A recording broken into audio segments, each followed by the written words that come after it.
L'ami d'une de mes sœurs venait de faire fortune en vendant sa société. Il venait de gagner beaucoup d'argent. Et je lui dis, mais maintenant tu dois être heureux, maintenant que tu as gagné tout cet argent. Et il m'a répondu non. Je suis passé d'un emploi, d'un poste de PDG sur Bouquet à rien du tout. Et moi, en fait, je m'étais aussi tellement identifié à mon poste de PDG que j'en étais venu à associer ma valeur personnelle proportionnelle à évaluer en fait ma valeur personnelle proportionnelle à mon salaire. Et là, tout d'un coup, comme je gagnais plus rien, en fait, à mes yeux, je ne valais plus rien. Et puis alors, la sécurité, l'argent, etc., elle devient une conséquence, mais n'est plus un but. Je trouve un vrai bonheur à faire des choses plus simples. Mais je pense aussi, toi, quand un restaurateur est passionné, tu as envie d'aller chez un restaurateur qui est passionné par son métier, plutôt que chez un restaurateur qui a envie de faire du blé. Et je pense que notre notion même du bonheur doit évoluer. Tant il y a la peur de dire, j'arrête quelque chose qui marche bien, est-ce que c'est le vide derrière, donc je vais encore faire un petit peu, ou il faut que l'envie soit plus forte à un moment donné aussi que la peur.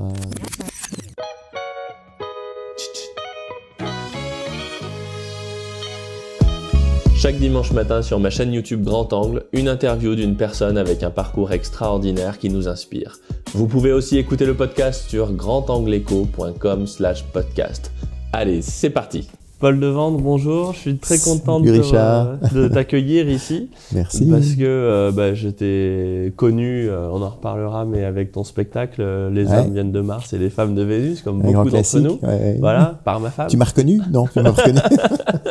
Par ma femme, bien évidemment. Et aujourd'hui, tu reviens avec un nouveau spectacle, de nouveaux projets. Et les gens ne savent pas aussi que tu as eu une vie d'entrepreneur, et d'ailleurs sous différentes formes. Donc voilà, c'est pour parler de tout ça. Alors déjà, les hommes et les femmes, les hommes viennent de Mars et les femmes de Vénus. Comment t'en es arrivé là? Je commence où j'ai jamais fait de spectacle avant, j'étais jamais monté sur scène. En fait, je suis tombé sur une conférence de John Gray, l'auteur du livre Mars et Vénus, aux États-Unis en 96. Le livre venait de sortir aux États-Unis, c'était pas du tout connu en France encore. Et j'étais un peu sceptique, il y avait plein de thèmes différents. C'était un séminaire avec des différents thèmes, comme il y avait Deepak Chopra qui parlait sur la méditation et tout ça. Enfin, il y avait pas mal de thèmes. Et il y avait John Gray qui parlait des hommes et des femmes. J'étais un peu sceptique au départ par rapport à ça. Je me disais que c'était sûrement pour tous ces Américains qui ont déjà divorcé 4 fois, ça devait pas correspondre à notre culture européenne. Enfin, j'étais comme toi, tu vois. C'est pas un mec qui va m'expliquer comment faire. Et j'étais marié depuis 3 ans à l'époque, je m'entendais très bien avec Corinne, et donc on n'avait pas de problème particulier. Et en 3 ans, on n'a pas encore eu le temps d'avoir trop de problèmes. Hein, donc et pourtant, mais j'ai adoré ce que j'ai entendu en fait ce soir-là, parce que j'ai compris plein de trucs, notamment pourquoi une femme peut être debout devant sa garde-robe pendant 10 minutes et sérieusement nous dire j'ai rien à me mettre, voilà, j'ai rien à me mettre. Alors qu'il y en a la penderie est pleine à craquer. Et là, moi, avant, c'était, mais pourquoi tu me mens? Enfin, regarde, ta garde-robe est pleine. Et elle me disait toujours, mais non, mais tu comprends pas, c'est pas ce que je veux te dire. Je dis, moi, je vois ce que je vois, quoi. J'ai compté, moi. J'ai compté, je vois. Et donc, c'est pas c'est pas très grave, c'est des petites discussions, des petits énervements comme ça, simplement sur une incompréhension. Et donc, j'ai compris ce soir-là que quand une femme disait j'ai rien à me mettre, en fait, elle dit pas il y a pas de vêtements dans mon armoire, elle le voit comme nous. Mais ce qu'il faut savoir, c'est qu'elle s'habille en fonction de l'humeur dans laquelle elle est. Et donc, quand elle dit j'ai rien à me mettre, en fait, ce qu'elle dit réellement, c'est j'ai rien qui corresponde à l'humeur dans laquelle je suis ce matin. Et elle se parle plus à elle-même qu'à nous. Et donc, en fait, j'ai compris plein de trucs comme ça. Alors, et ça m'a vraiment touché parce que j'ai été élevé dans un environnement très féminin, parce que mes parents se sont séparés à ma naissance. Mon père est parti avec sa secrétaire quand ma mère était enceinte de moi. Et donc, j'ai grandi avec ma mère et 3 grandes sœurs. Donc un environnement très féminin, j'ai pas eu beaucoup de figures paternelles et je me sentais souvent très différent un peu dans cette fratrie-là et comprendre que c'était juste parce que j'étais un mec en fait et comprendre ces logiques différentes et tout m'a vraiment très fort interpellé et c'est ça qui a fait que j'ai eu envie d'en parler autour de moi et donc je suis rentré, j'ai acheté les livres et les cassettes de John Gray et puis j'ai commencé à bouquiner tout ça, à écouter tout ça en boucle et puis j'ai recontacté John Gray en disant j'ai envie de diffuser ces idées en français, est-ce qu'il y aurait moyen ou pas? Et il m'a répondu en disant oui, pourquoi pas, on pourrait faire des choses. Donc je suis retourné aux États-Unis, j'ai travaillé avec lui, j'ai créé des ateliers de communication sur ce thème en Europe. Je suis rentré en entreprise aussi, j'ai fait beaucoup de choses sur les questions de parité, d'égalité, tout ça. Mais comme je suis pas psy au départ, c'est toujours un côté un peu ludique et marrant. Et beaucoup de gens me disaient c'est marrant ce que tu racontes, tu pourrais passer dans un café-théâtre. Et c'est comme ça que l'idée a germé. Mais je connaissais personne dans le monde du spectacle, j'ai jamais été avant. Et donc petit à petit l'idée s'est construite. Et donc j'ai commencé dans un petit café-théâtre à Marseille. Et puis après, il y a eu un succès incroyable, puisque ce spectacle, je l'ai joué plus de 2000 fois. Il y a eu 2 millions de spectateurs. Enfin, c'était moi, je suis pas très connu, ma tête est pas très connue, mais le spectacle est vraiment quand même, a été très très connu. C'est toi c'est un one man show. C'est un one man show, mais les gens connaissaient le one man show. Les hommes viennent de Mars et femmes de Vénus, mais ils connaissent pas tous mon nom et tout ça, donc c'était assez marrant. Il y a un humoriste un jour qui m'a dit, en fait, toi, tu as le rêve de toute personne, c'est que tu remplis des zéniths, mais que personne te reconnaît dans la rue. Je trouvais les gens t'arrêtent pas dans la rue? Non, c'est assez rare. Parce que pourtant, t'as tourné. Pourtant, j'ai beaucoup tourné, oui. Mais les gens, en fait... 10 ans, t'as tourné? J'ai tourné 10-12 ans, oui. Mais les gens, en fait, on se souvient de la pièce, de ce qu'on a vu, mais c'est pas une performance sur scène qui est exceptionnelle. Je raconte des histoires et les gens ont adoré parce qu'ils se retrouvaient dans tout ce que je raconte. Moi, c'est ça que j'ai. Et j'étais sur scène, pas pour être en avant devant la scène, mais avant tout parce que je me suis dit que la scène était un bon moyen de toucher un public de manière drôle et ludique. Et les gens, à la sortie, préféraient parler entre eux plutôt que de venir me parler. Donc c'était et j'ai adoré. Hein, c'est pas du tout.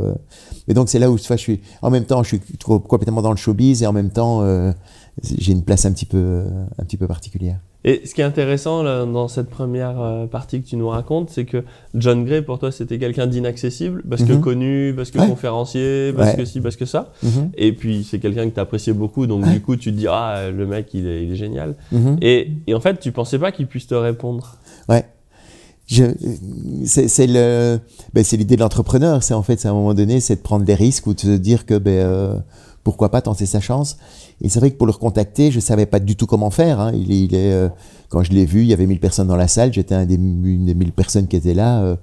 Je suis rentré en France et je me suis dit, si j'envoie une lettre, il va se foutre de ma gueule. Il n'y avait pas encore d'internet, il y avait pas encore et donc il y avait l'adresse de son éditeur ou d'un bureau là-bas.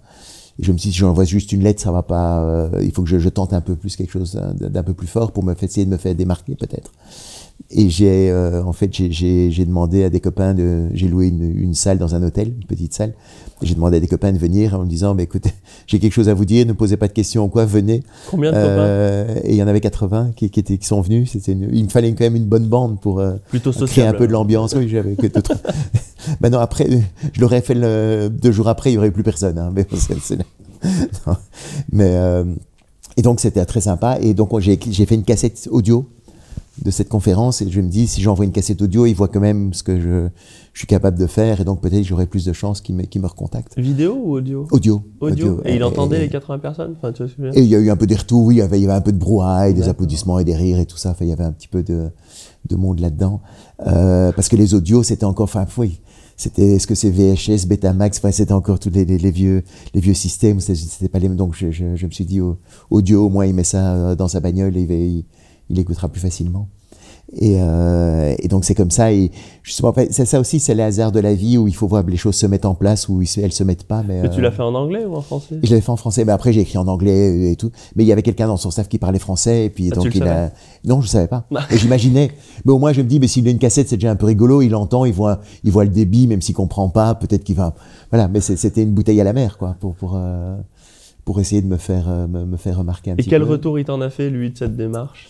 Et après, tu as bien dû lui demander, alors... Oui, mais la démarche, il a trouvé ça sympa, mais en fait, ce que je ne savais pas, c'est qu'il était justement aux États-Unis en train de créer une école de formation, parce que j'étais pas le seul à faire cette démarche-là, je le savais pas, mais aux États-Unis, il y avait quelques personnes qui avaient eu envie de la même démarche que moi, de partager ce message.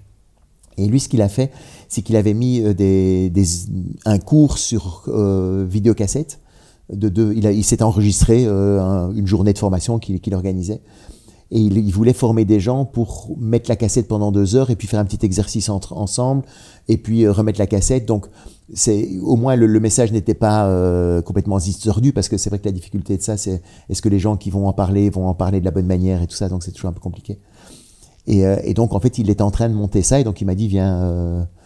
tu peux venir pour cette formation-là. Mais moi, j'ai dit, non, cette formation-là, je vais pas aller mettre une cassette d'un Américain en France, ça va jamais marcher. Et puis, on a discuté, et puis j'ai passé un peu de temps avec lui. Il m'a dit, OK, vas-y, fais. Je te fais confiance, fais à ta sauce. Et puis, pour lui aussi, c'était un projet en France. Ouais, la il France, n'avait pas grand-chose à foutre, quoi. Tu aurais dit que c'était la Corée du Sud, c'est pareil, quoi. Voilà, c'était un peu... Donc, vas-y. Mais c'est comme ça aussi avec le spectacle. Toi, quand j'ai eu l'idée du spectacle, j'ai été le voir pour lui dire, est-ce que tu me donnes les droits pour le titre, parce que c'était important. Et là aussi, il m'a dit, oui, évidemment, vas-y, mais il n'y croyait pas des masses. Et puis quand je suis revenu un petit peu plus tard et qu'il a vu le truc, il s'est dit, ah oui, chouette. Ouais, j'ai fait 5 millions. Non, il était très glad, il m'a pris au sérieux. Là, il m'a pris au sérieux. Et ce qui est marrant, c'est qu'il est jamais venu me voir aussi, voir le show. Et à un moment donné, je lui ai demandé, mais tu n'es jamais venu parce que tu t'en fous ou tu me fais confiance? Il m'a dit, parce que je te fais confiance. J'ai dit, bonne réponse. Je ne sais pas si c'est vrai, mais... Et ça, c'est marrant parce que globalement, je pense que les gens ont tendance à sous-estimer. Quand on a quelqu'un de connu qu'on apprécie, on se dit, mais il me répondra jamais. Ouais. Et moi, je me souviens toujours de l'exemple de Rachida Dati, donc, qui est une politicienne, je ne sais pas si elle est encore en activité, je ne sais plus. Mais ce qui est marrant, c'est son parcours, puisqu'en fait, elle était en école d'infirmière, je crois, et d'une famille modeste. Et en fait, pour financer ses études, elle voulait faire je ne sais plus quoi, Sciences Po ou j'en sais rien. Elle avait pris la liste des milliardaires dans Forbes, et elle avait écrit des lettres aux gars en disant je suis une jeune motivée, sponsorisez-moi, parrainez-moi, aidez-moi. Et j'enverrai tout ce que je veux. Le truc complètement improbable. Et je sais plus quel est le milliardaire, si c'est Lagardère ou un mec comme ça qui lui a filé le pognon en disant bah allez vas-y, t'es la seule, t'es une des seules qui m'écrit. Et moi j'ai fait la même chose avec Charles Gave, avec les gens que j'interviewais. Et en fait je pense que les gens motivés qui veulent s'adresser à des gens qu'ils admirent ou qu'ils apprécient ou avec lesquels ils pourraient faire qu'ils ont du respect et tout. En réalité il n'y en a pas tant que ça. Et du coup allez-y, si ça vous tente, il peut y avoir des projets comme ça qui se montent, quoi. Et du coup je me dis bah tiens Paul, ça doit lui parler. Moi j'ai appris ça pendant mes études où j'avais organisé un concours boursier au niveau national, où l'idée c'était de donner un portefeuille fictif aux étudiants, et puis donc il y avait un portefeuille des actions qu'on suivait, et puis elles montaient, elles descendaient, ils achetaient ou ils vendaient fictivement, et puis à la fin on voyait des 3 mois, on voyait qu'il y avait le portefeuille le plus important, et il y avait un prix. Et donc j'avais contacté une des banques, j'avais contacté en fait le directeur général c'était la BBL, la Banque Bruxelles-Lambert, maintenant c'est ING qui était racheté. Parce que tu es belge. On est belge, je suis belge. Et donc, je me suis rendu compte de la facilité avec laquelle les gens, si tu viens, et plus, à la limite, plus les gens ont des positions importantes, plus ils sont accessibles. Et si tu viens avec quelque chose d'intelligent, etc., en fait, les gens sont tout à fait prêts à te recevoir, ça prend 10 minutes. Et donc, ça, c'était quelque chose qui était ancré en moi, de me dire, n'aie pas peur de le faire. Puis au pire, c'est un non, et alors, quoi. Mais c'est vrai que c'est une des belles... leçon de vie aussi, c'est d'oser de partir pour faire ce... Mais pour de vrai, ça marche, quoi. C'est vraiment un truc facile à faire. C'est facile à faire. Et surtout maintenant, avec LinkedIn, avec tout ça, en fait, c'est assez facile de pouvoir entrer en contact avec les coordonnées des gens et tout ça. Donc, il faut avoir un peu de quelque chose à leur demander, hein, aussi, évidemment. Mais si on a un projet qui tient la route et tout ça, il faut y aller, oui, tout à fait. Et du coup, ce spectacle, qu'est-ce que tu en fais? C'est-à-dire que ça marche, fais des vidéos, et au bout de 10 ans, tu te dis quoi? Tu te dis bon. Et au bout de 10 ans, je me dis... pas le faire 20 ans? Ouais. En fait, moi, le truc, c'est que je suis complètement néophyte. Quand j'arrive là-dedans, dans ce milieu-là, j'ai aucune idée de comment ça marche. Et là, j'arrive et en quelques mois, je fais des salles de 5-6 000 personnes. Et donc, dans le milieu, il n'y a personne qui a jamais fait ça et personne ne comprend. Mais moi, je peux pas dire que c'est un exploit parce que j'ai pas vu ce que c'était avant. C'est pas de la fausse modestie ou quoi, mais c'est juste que je découvre un truc qui est un peu inhabituel, mais je ne sais pas que c'est inhabituel, en fait. C'est ça Et donc, moi, je pensais toujours qu'un spectacle, ça allait durer 1 an, 2 ans. Enfin, j'ai jamais imaginé que ça pouvait durer autant de temps. Et donc, chaque année, mais une année en plus, et puis une année en plus, et puis une année en plus, etc. Et puis, et donc, mais le truc, j'ai beaucoup d'humoristes m'ont dit, comment tu peux jouer ça autant de fois, parce que moi, au bout de 300 fois, mon spectacle, j'en ai marre de le jouer, parce que.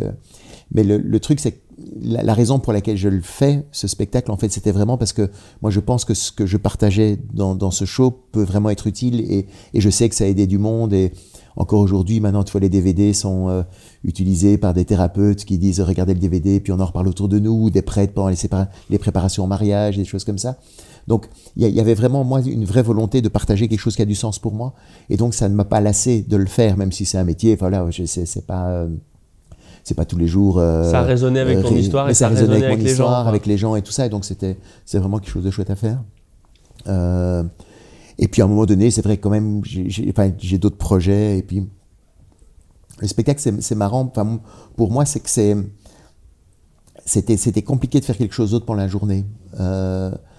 C'est difficile, tu vois, j'ai en tête, même si le texte, je le connais par cœur, et voilà, je sais comment ça va se passer, je sais que ça va bien se passer, donc j'ai pas peur, j'ai pas de trac et tout ça.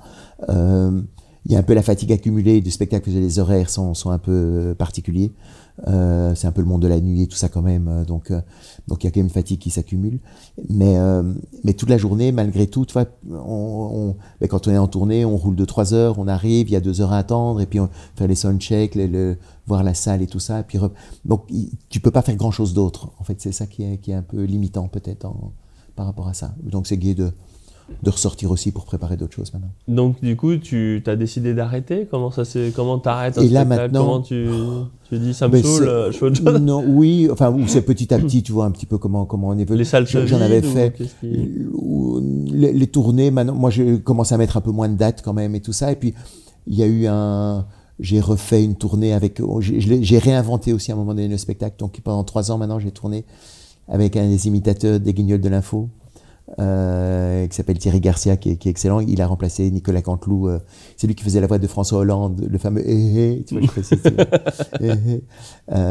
Et donc lui est venu faire des. Donc tu vois, j'ai renouvelé un peu le spectacle quand même de temps en temps pour justement changer aussi ma manière. Et puis il y avait des choses que j'avais envie de partager. Et ça désemplissait pas? Et sinon c'était incroyable. Et du coup, comment tu passes à un autre projet? Mais c'est là, il y a une peur, c'est ça qui, tu vois, ce qui est marrant, c'est en même temps il y a la peur de dire j'arrête quelque chose qui marche bien, est-ce que c'est le vide derrière, donc je vais encore faire un petit peu, ou il faut que l'envie soit plus forte à un moment donné aussi que la peur. Et le projet sur lequel je me suis lancé maintenant, en fait, c'est un très très vieux projet, c'est une image que j'ai depuis plus de 20 ans en tête. Et qui reste encore de plus en plus d'actualité et tout ça. Et je pensais jamais en faire un spectacle, mais en parlant justement à mon metteur en scène et tout ça, il dit on pourrait peut-être faire quelque chose de chouette avec ça aussi. Et donc le projet a commencé à prendre forme et tout, et donc c'est assez motivant d'être. Alors qu'est-ce que c'est ton nouveau... Et ce nouveau projet, c'est un spectacle sur le bonheur maintenant. Donc, parce qu'il n'y a pas que l'amour dans la vie, il y a aussi le sexe. Non, mais ça rejoint l'amour quand même. Enfin, pas toujours, mais bon, de temps en temps. Mais le bonheur, effectivement, c'est quelque chose de plus intime et de plus personnel, mais c'est pas la même chose. Parce qu'effectivement, quand on est amoureux, on nage dans le bonheur, mais aussi l'amour peut aussi nous rendre très très malheureux. Donc, on sait que c'est pas tout à fait la même chose. Et je pense que la question du bonheur est très très importante aujourd'hui. Et je crois même que ça fait partie des grosses réflexions qu'il faut entreprendre aujourd'hui par rapport à l'évolution de la société dans laquelle on est. Et je pense que notre notion même du bonheur doit évoluer. Pendant les 30 Glorieuses, la société de consommation, on est dans une certaine forme de bonheur, mais je pense qu'aujourd'hui, il faut carrément changer notre notion du bonheur pour pouvoir s'adapter aux défis, notamment au réchauffement climatique qui est en train d'arriver. Donc ça peut-être on a l'occasion d'en parler, mais il y a un lien qui est très fort pour moi. Et donc partager ça de manière aussi drôle, ludique. Et donc j'ai écrit avec l'équipe des Guignols de l'info aussi, toi, pour garder vraiment à côté. Ah, t'as écrit avec eux, avec Thierry Garcia? Avec Thierry Garcia, donc qui est l'imitateur, mais avec des auteurs. Gassio? Des Guignols. Gassio, non, c'était avec Patrick Lenoré, qui a succédé à Gassio, qui est parti il y a quelques années. Mais Patrick a travaillé pendant 15 ans là-bas au Guignol, et donc c'est vraiment très très chouette. Donc on a des bonnes. Et alors donc c'est le kayakisme. Et alors c'est le kayakiste. Et l'idée du kayak, c'est comprendre en fait cette évolution de la société. J'avais imaginé cette image, il y a plus de 20 ans maintenant, c'est que si tu imagines que la vie est un peu comme une expédition en kayak, alors une kayak c'est sympa, on s'amuse bien et tout, mais malgré tout parfois il y a des rapides, il y a des courants et tout ça, on peut se laisser entraîner dans des chutes, et donc c'est un peu dangereux. Et il y a une énorme cascade, c'était la Deuxième Guerre mondiale, le monde est sorti complètement dévasté de cet épisode-là. Et à l'époque, à l'image des castors, en fait, les survivants se sont dit, on va plutôt construire un barrage sur la rivière pour vivre sur un lac à l'abri de tous ces courants et de ces rapides. Parce que tu demandes à quelqu'un qui vient de survivre par miracle au chutes du Niagara de remonter dans son kayak, probable qu'il te foute sa pagaie sur la tronche, quoi. Hein, tu vois, il a envie un peu il a besoin de respirer un petit coup, et je crois qu'on peut complètement le comprendre. Et donc, en fait, pendant les 30 Glorieuses, on a vécu à l'abri de ce barrage qui a été l'instauration de la sécurité sociale, le SMIC, les caisses de retraite, enfin, les fonds de pension, tous ces grands systèmes de solidarité collective qui ont été créés à la fin de la guerre.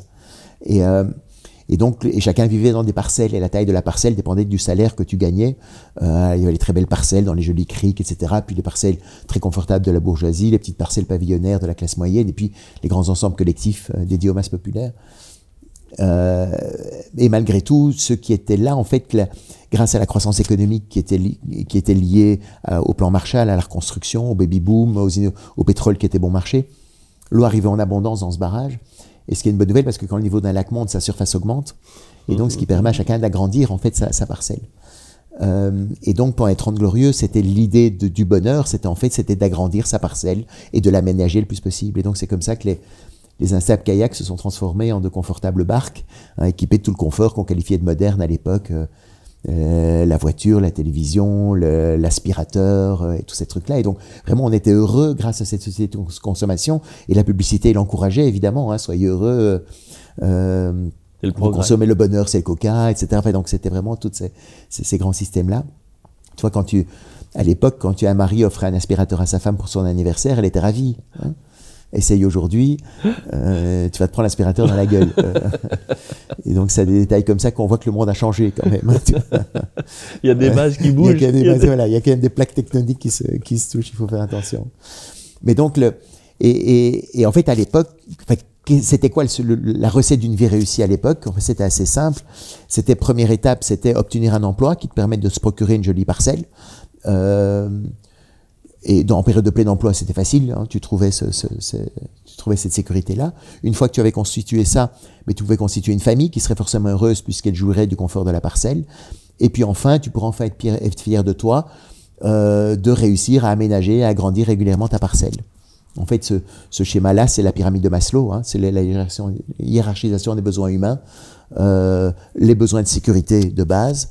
Après, il met les besoins de relationnel et puis l'estime de soi et l'accomplissement de soi. C'est un peu plus compliqué, mais on va la cherry on the top, la cerise sur le gâteau. C'est tu es fier de toi quand tu as réussi, quoi. Et moi, en fait, j'ai grandi. Je vais vous le dire, j'ai 60 ans maintenant, 59. Mais, j'ai grandi dans cette idée-là. En fait, moi, on m'avait expliqué, tu dois bien travailler à l'école pour obtenir un diplôme qui te permettra de gagner l'argent dont tu auras besoin pour être heureux. Et comme c'est un peu compliqué de comprendre tous les enjeux d'une vie d'adulte quand on a 10 ans. Et donc ma mère m'avait expliqué de manière beaucoup plus simple. Elle m'avait dit, si t'as pas un beau bulletin à la fin de ton trimestre, c'est tout le restant de ta vie que tu fonds en l'air. Et en plus, on m'avait dit que Dieu m'enverrait en enfer si j'étais pas sage. Double pression. Double pression. T'avais pas envie de finir clochard, ni rôti dans les flammes de l'enfer. Donc, si je te rate, tu faisais gaffe à ta gueule. Quoi, c'est ça. Et donc, ça donne pas envie de grandir, mais bon, c'est comme ça. Je sais pas si tu as vécu comme ça, mais je crois qu'on est nombreux à être un peu dans cette idée-là. Et donc, c'est là où donc je suis rentré à l'université, puis j'ai fait mes études et tout. Et puis, à la sortie de mon école de commerce, j'ai eu la possibilité de créer une compagnie aérienne à Liège. En fait, j'ai eu 2 propositions d'embauche à la sortie de mon école de commerce. La première, c'était un homme d'affaires suisse qui cherchait quelqu'un pour créer une compagnie aérienne à Liège. Et l'autre, c'était Unilever. C'est une grande multinationale mondialement connue où tu pouvais faire carrière. De lessive, des parfums, de la mayonnaise. C'est le LVMH américain, quoi. Non, c'est pas des produits de luxe. Non, mais c'est large. C'est vraiment large, quoi. C'est Bonux, enfin tous les produits de lessive et tout ça. Et donc évidemment, ma mère voulait que je dise, Unilever, c'est parfait, tu fais carrière, c'est sûr, c'est sécurisé, tout ça. Donc enfin, choisis ça évidemment. Et non, moi j'ai pris l'autre. J'ai pris la compagnie aérienne parce que je trouvais que ça me paraissait quand même plus excitant. Tellement plus drôle. Et c'est plus marrant et tout ça. C'était un peu plus risqué quand même, mais bon, c'était quand même plus excitant. Et c'est comme ça que je me suis retrouvé à 26 ans, directeur général d'Airexcel, de ma compagnie aérienne. Alors, c'était génial au début, tu vois, parce que beau salaire, belle bagnole, voyage gratuit en première classe dans le monde entier, avec les accords de compagnie aérienne et tout ça. Donc j'étais... et donc je me dis, c'est facile, on trouve facilement la parcelle, c'est génial. Voilà, j'ai déjà ma première parcelle, donc je me sentais assez une certaine réussite, etc. Tu vois, mais le problème, c'est que je me sentais pas heureux.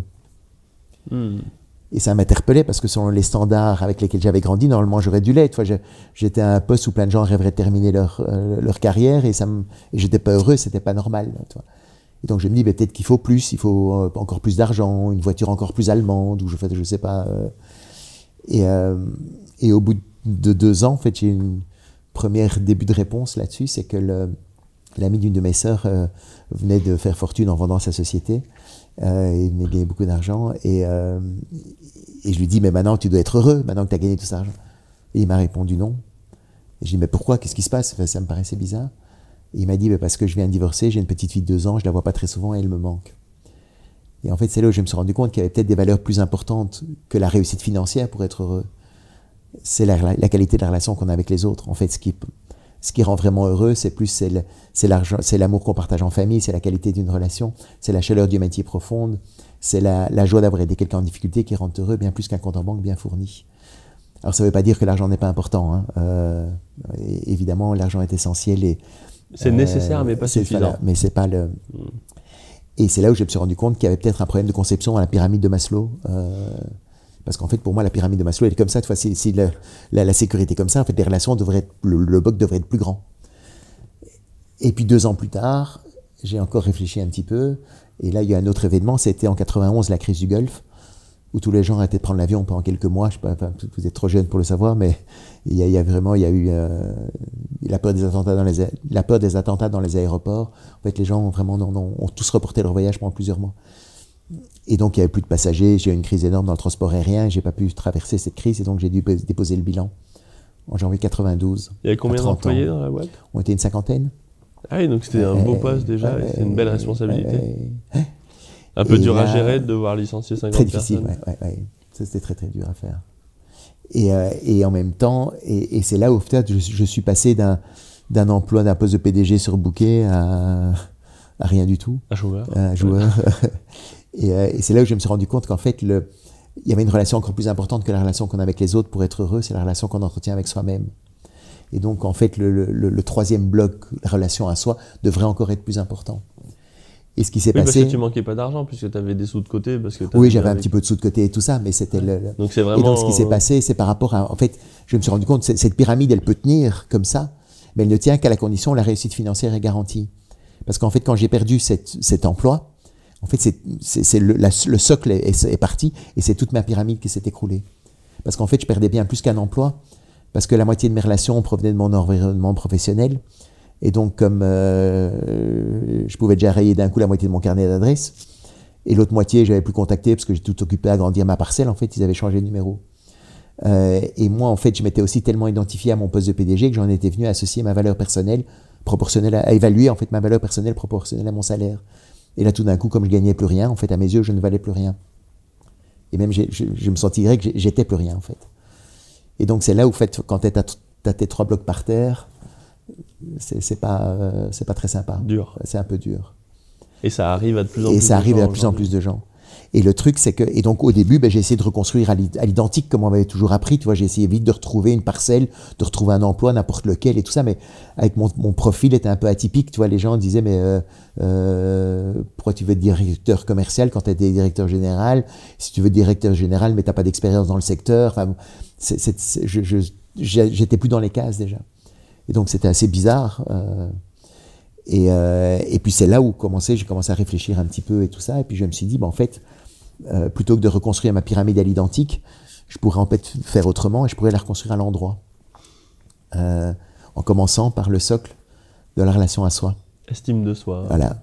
Qu'est-ce qui est important pour moi? Qu'est-ce qui a du sens pour moi? Qu'est-ce que j'ai envie de faire de ma vie? Tu vois, plutôt que d'essayer d'aller chercher qu'est-ce que les autres pourraient m'apporter, c'est qu'est-ce que moi je pourrais apporter aux autres? Quelle est ma valeur ajoutée? Pour ça, à mettre en place? Et là, il y a des trucs, notamment toute la gestion de notre petite voix intérieure, qui est super importante. Et puis il y a la visualisation. Enfin, il y a plein de trucs à faire. Et donc je suis rentré dans tout ça et progressivement, justement, et ça m'a permis d'ouvrir d'autres pistes, de voir des choses que je ne voyais pas avant. Tu vois, il y a tout le système de croyances qui est important de travailler, tout ça, tous ces aspects-là qui sont super importants. Ça t'a pris combien de temps, ça, de regagner? Et ça m'a pris... ça s'est fait. Mais après, ça s'est fait petit à petit, mais en 1 an, quoi, on va dire. Donc de reconstruire, tu vois. Et une fois que là, ce socle est plus solide, tu vois d'autres opportunités, tu dépends moins du regard des autres. Parce que très souvent, en fait, on est handicapé par rapport au... Mais qu'est-ce que les autres vont penser? Il faut que je fasse, il faut que je reste... dans ce qu'on attend de moi. Et donc c'est très très pénalisant et très handicapant. Et donc si tu te libères de ça, ben tu vas vers des choses vers lesquelles ton intuition te guide. Donc commencer à faire confiance plus à ta boussole intérieure plutôt qu'au regard extérieur des autres. Donc là il y a plein de trucs qu'on peut faire là-dessus. Et puis une fois que tu as ça qui est incroyable, c'est que les relations évidemment sont complètement différentes.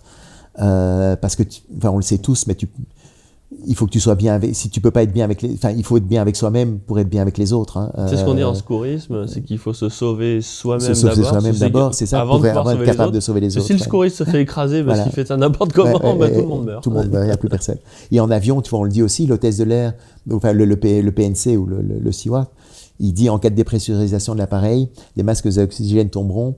Mettez votre masque et si jamais vous êtes accompagné, mettez d'abord votre masque et puis mettez celui de votre enfant. C'est exactement ça, tu vois, il faut être bien. Et puis aussi, en fait, tu traites les autres la manière dont tu te traites toi-même. En fait, si tu es toujours critique envers toi, si tu es toujours en train de dire que tu n'es pas à la hauteur, que tu n'es pas ci, que tu n'es pas là, en fait, tu vas toujours critiquer les autres aussi. Et donc, pour améliorer ta relation avec les autres, le truc, c'est d'améliorer ta relation à toi. Et donc, c'est comme ça que c'est dans ce sens-là que ça marche. Et puis là aussi, il y a plein de trucs à faire. Et puis après, une fois que tu es plus cohérent là-dessus, ben, tu peux développer des projets, tu avances, etc. Les gens ont envie d'être avec toi, ils te suivent, ils te soutiennent, on est en collaboration, les relations sont beaucoup plus saines.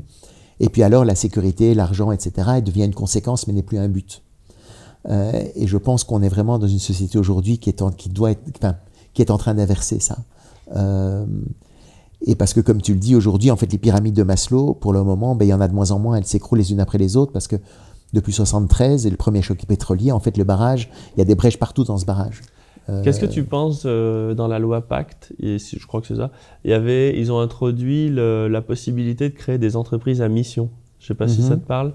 En disant, à la base d'une entreprise, ça se définit comme une entité qui veut faire du profit, qui doit faire du profit, puis sinon elle meurt. Donc, voilà. Et dans la loi Pacte, ils ont dit on peut faire des entreprises à mission, dont Danone a suivi le pas, en disant vous pouvez mettre une petite tagline, une petite phrase, en disant notre but c'est d'apporter une nourriture équilibrée et saine au plus grand nombre. Voilà. Et là, on a deux objectifs. On a le profit, qui est un moyen pour servir la mission.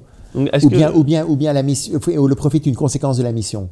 J'espère. Le truc, c'est évidemment toute la difficulté de là-dedans, c'est quelle est la sincérité qu'on a par rapport à ça. Tu vois, les mission statements de toutes les boîtes, ça fait 20 ans qu'on fait les mission statements et les values et tout.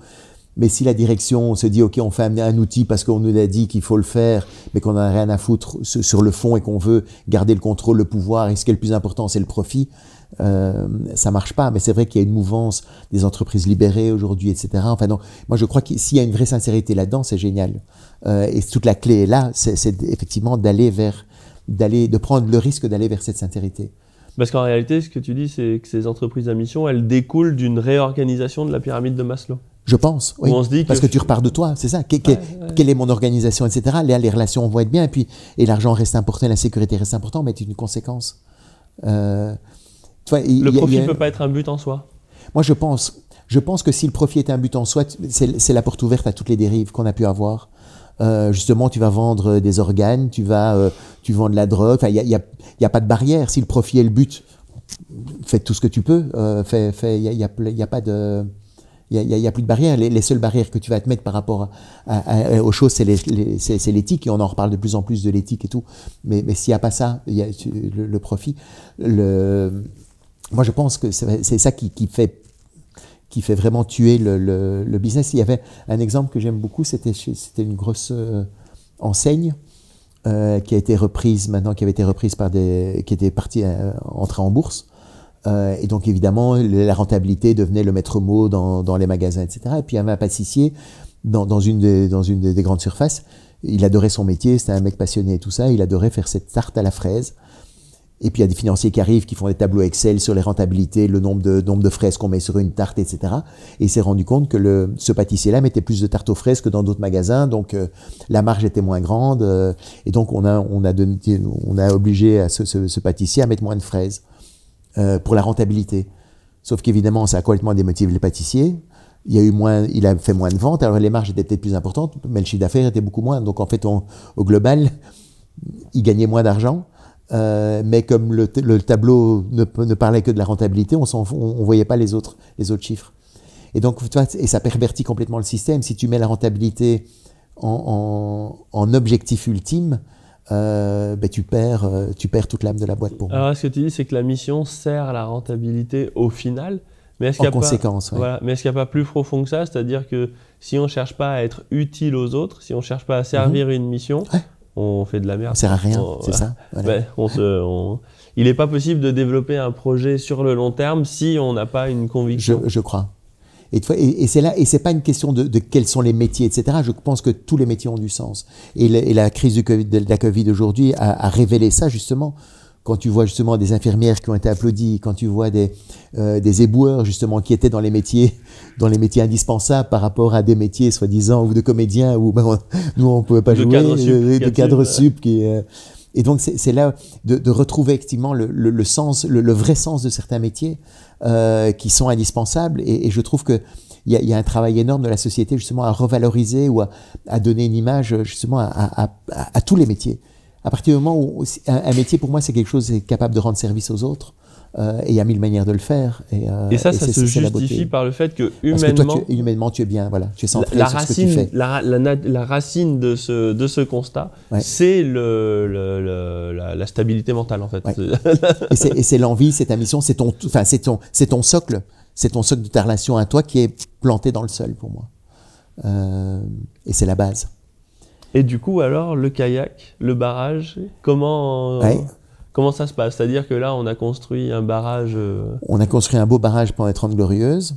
On a mis la rentabilité et le profit. Voilà, petit à petit. Le but, c'était d'agrandir sa parcelle. Le but d'une vie, en fait, c'était d'aménager de mieux en mieux sa barque et d'agrandir sa parcelle. Sécurisé. Et le problème, c'est qu'à un moment donné... Il y a déjà des gens qui ont commencé à se dire, en 68, ça a commencé déjà en disant, mais c'est chouette la parcelle, mais pour finir, je me tourne en rond dans mon aquarium, comme un poisson dans mon aquarium. Où est le but? Qu'est-ce que je vais faire, etc. Tu vois, il y avait c'est mignon le témoignage d'un ouvrier métallurgiste en 67 qui témoignait de ça. Il disait, depuis 36, je me bats pour des revendications de salaire. Avant moi, mon père s'est battu pour des revendications de salaire. Aujourd'hui, j'ai la télé, une Volkswagen et un frigo. Et au total, j'ai jamais cessé d'avoir une vie de con. Et je trouvais que c'était un résumé, je trouve ça, c'est un beau témoignage de dire, si ce n'est que le profit, à un moment donné, tu n'es pas en connexion avec ton âme, avec ce que tu es, etc. Tu t'appauvris, il doit y avoir quelque chose qui meurt en toi. Et aujourd'hui, j'ai le sentiment qu'il y a de plus en plus, je demande, de gens qui ne peuvent plus vivre de cette manière-là, qui ont besoin de retrouver ce sens-là. Et par rapport au barrage, l'idée c'est que en 73, premier choc pétrolier, c'est la première brèche dans le barrage, et depuis, maintenant les crises successives, et tu en parles suffisamment bien pour ta communauté, c'est ce que tu penses du barrage, hein, oui. Et du lac et tout ça. Et donc le niveau du lac est en train de descendre, et en fait on est de plus en plus à se battre sur une surface qui se rétrécit. Avant, les 30 Glorieuses, c'était chouette parce qu'on était certain d'agrandir sa parcelle, ou si pas toi, au moins tes enfants. Et donc, il y a une vision, une perspective d'avenir. Tu vois, il y a un objectif quand même qui est ce qu'il est, mais qui est réel. Mais aujourd'hui, en fait, on est de plus en plus sur une surface qui se rétrécit. Et donc, la seule manière d'aller agrandir son espace, c'est d'aller piquer de l'espace chez le voisin. Et donc, c'est comme ça qu'on est dans une société de plus en plus compétitive, individualiste. C'est du chacun pour soi, on est tous pour sa gueule. Et il y a de moins en moins de place et les gilets jaunes. En fait, c'est un peu comme à marée basse. Tu as des millions de barques qui sont déjà dans la vase. Et les gens voient la surface de l'eau qui diminue et se rapproche du fond, quoi. Et donc ça crée énormément d'insécurité, énormément de tension et tout ça. Et donc la vie sur le lac devient de plus en plus difficile, à mon sens. Mais c'est pas pour ça que la fin d'un monde n'est pas la fin du monde. Et pour moi, la solution aujourd'hui, c'est de prendre le risque de repartir dans la rivière, parce qu'en bas du barrage, la rivière continue toujours de couler. Et donc là, tu peux retrouver une certaine énergie, tu retrouves une autre forme de solidarité, qui est d'aider quelqu'un en difficulté, c'est comme tu fais, de l'apprendre à gérer son argent, de l'apprendre à avoir un métier, d'être créatif, de faire confiance de se faire confiance et tout, plutôt que d'imaginer de garder ta parcelle, de la protéger du mieux que tu peux. Ça m'a beaucoup intéressé, cette vision lac-kayak, parce qu'en fait, en finance et même en systémie, on voit qu'on ne sait pas annuler un risque. On sait le transférer. Et il y avait l'exemple, par exemple, entre les forêts, je crois en Californie, et les forêts au Mexique. Au Mexique, ils s'embêtent pas, ils éteignent les grands feux, et puis tous les petits feux, ils font pas parce qu'ils n'ont pas les moyens. Et en Californie, ils éteignent tous les petits feux. Et on s'est rendu compte qu'en Californie, quand il y avait des grands incendies, ils étaient ravageurs et inarrêtables. Parce que tous les petits feux, on les a arrêtés. Donc on s'est dit, on annule le risque, et en réalité, on l'a transféré sur les grosses catastrophes.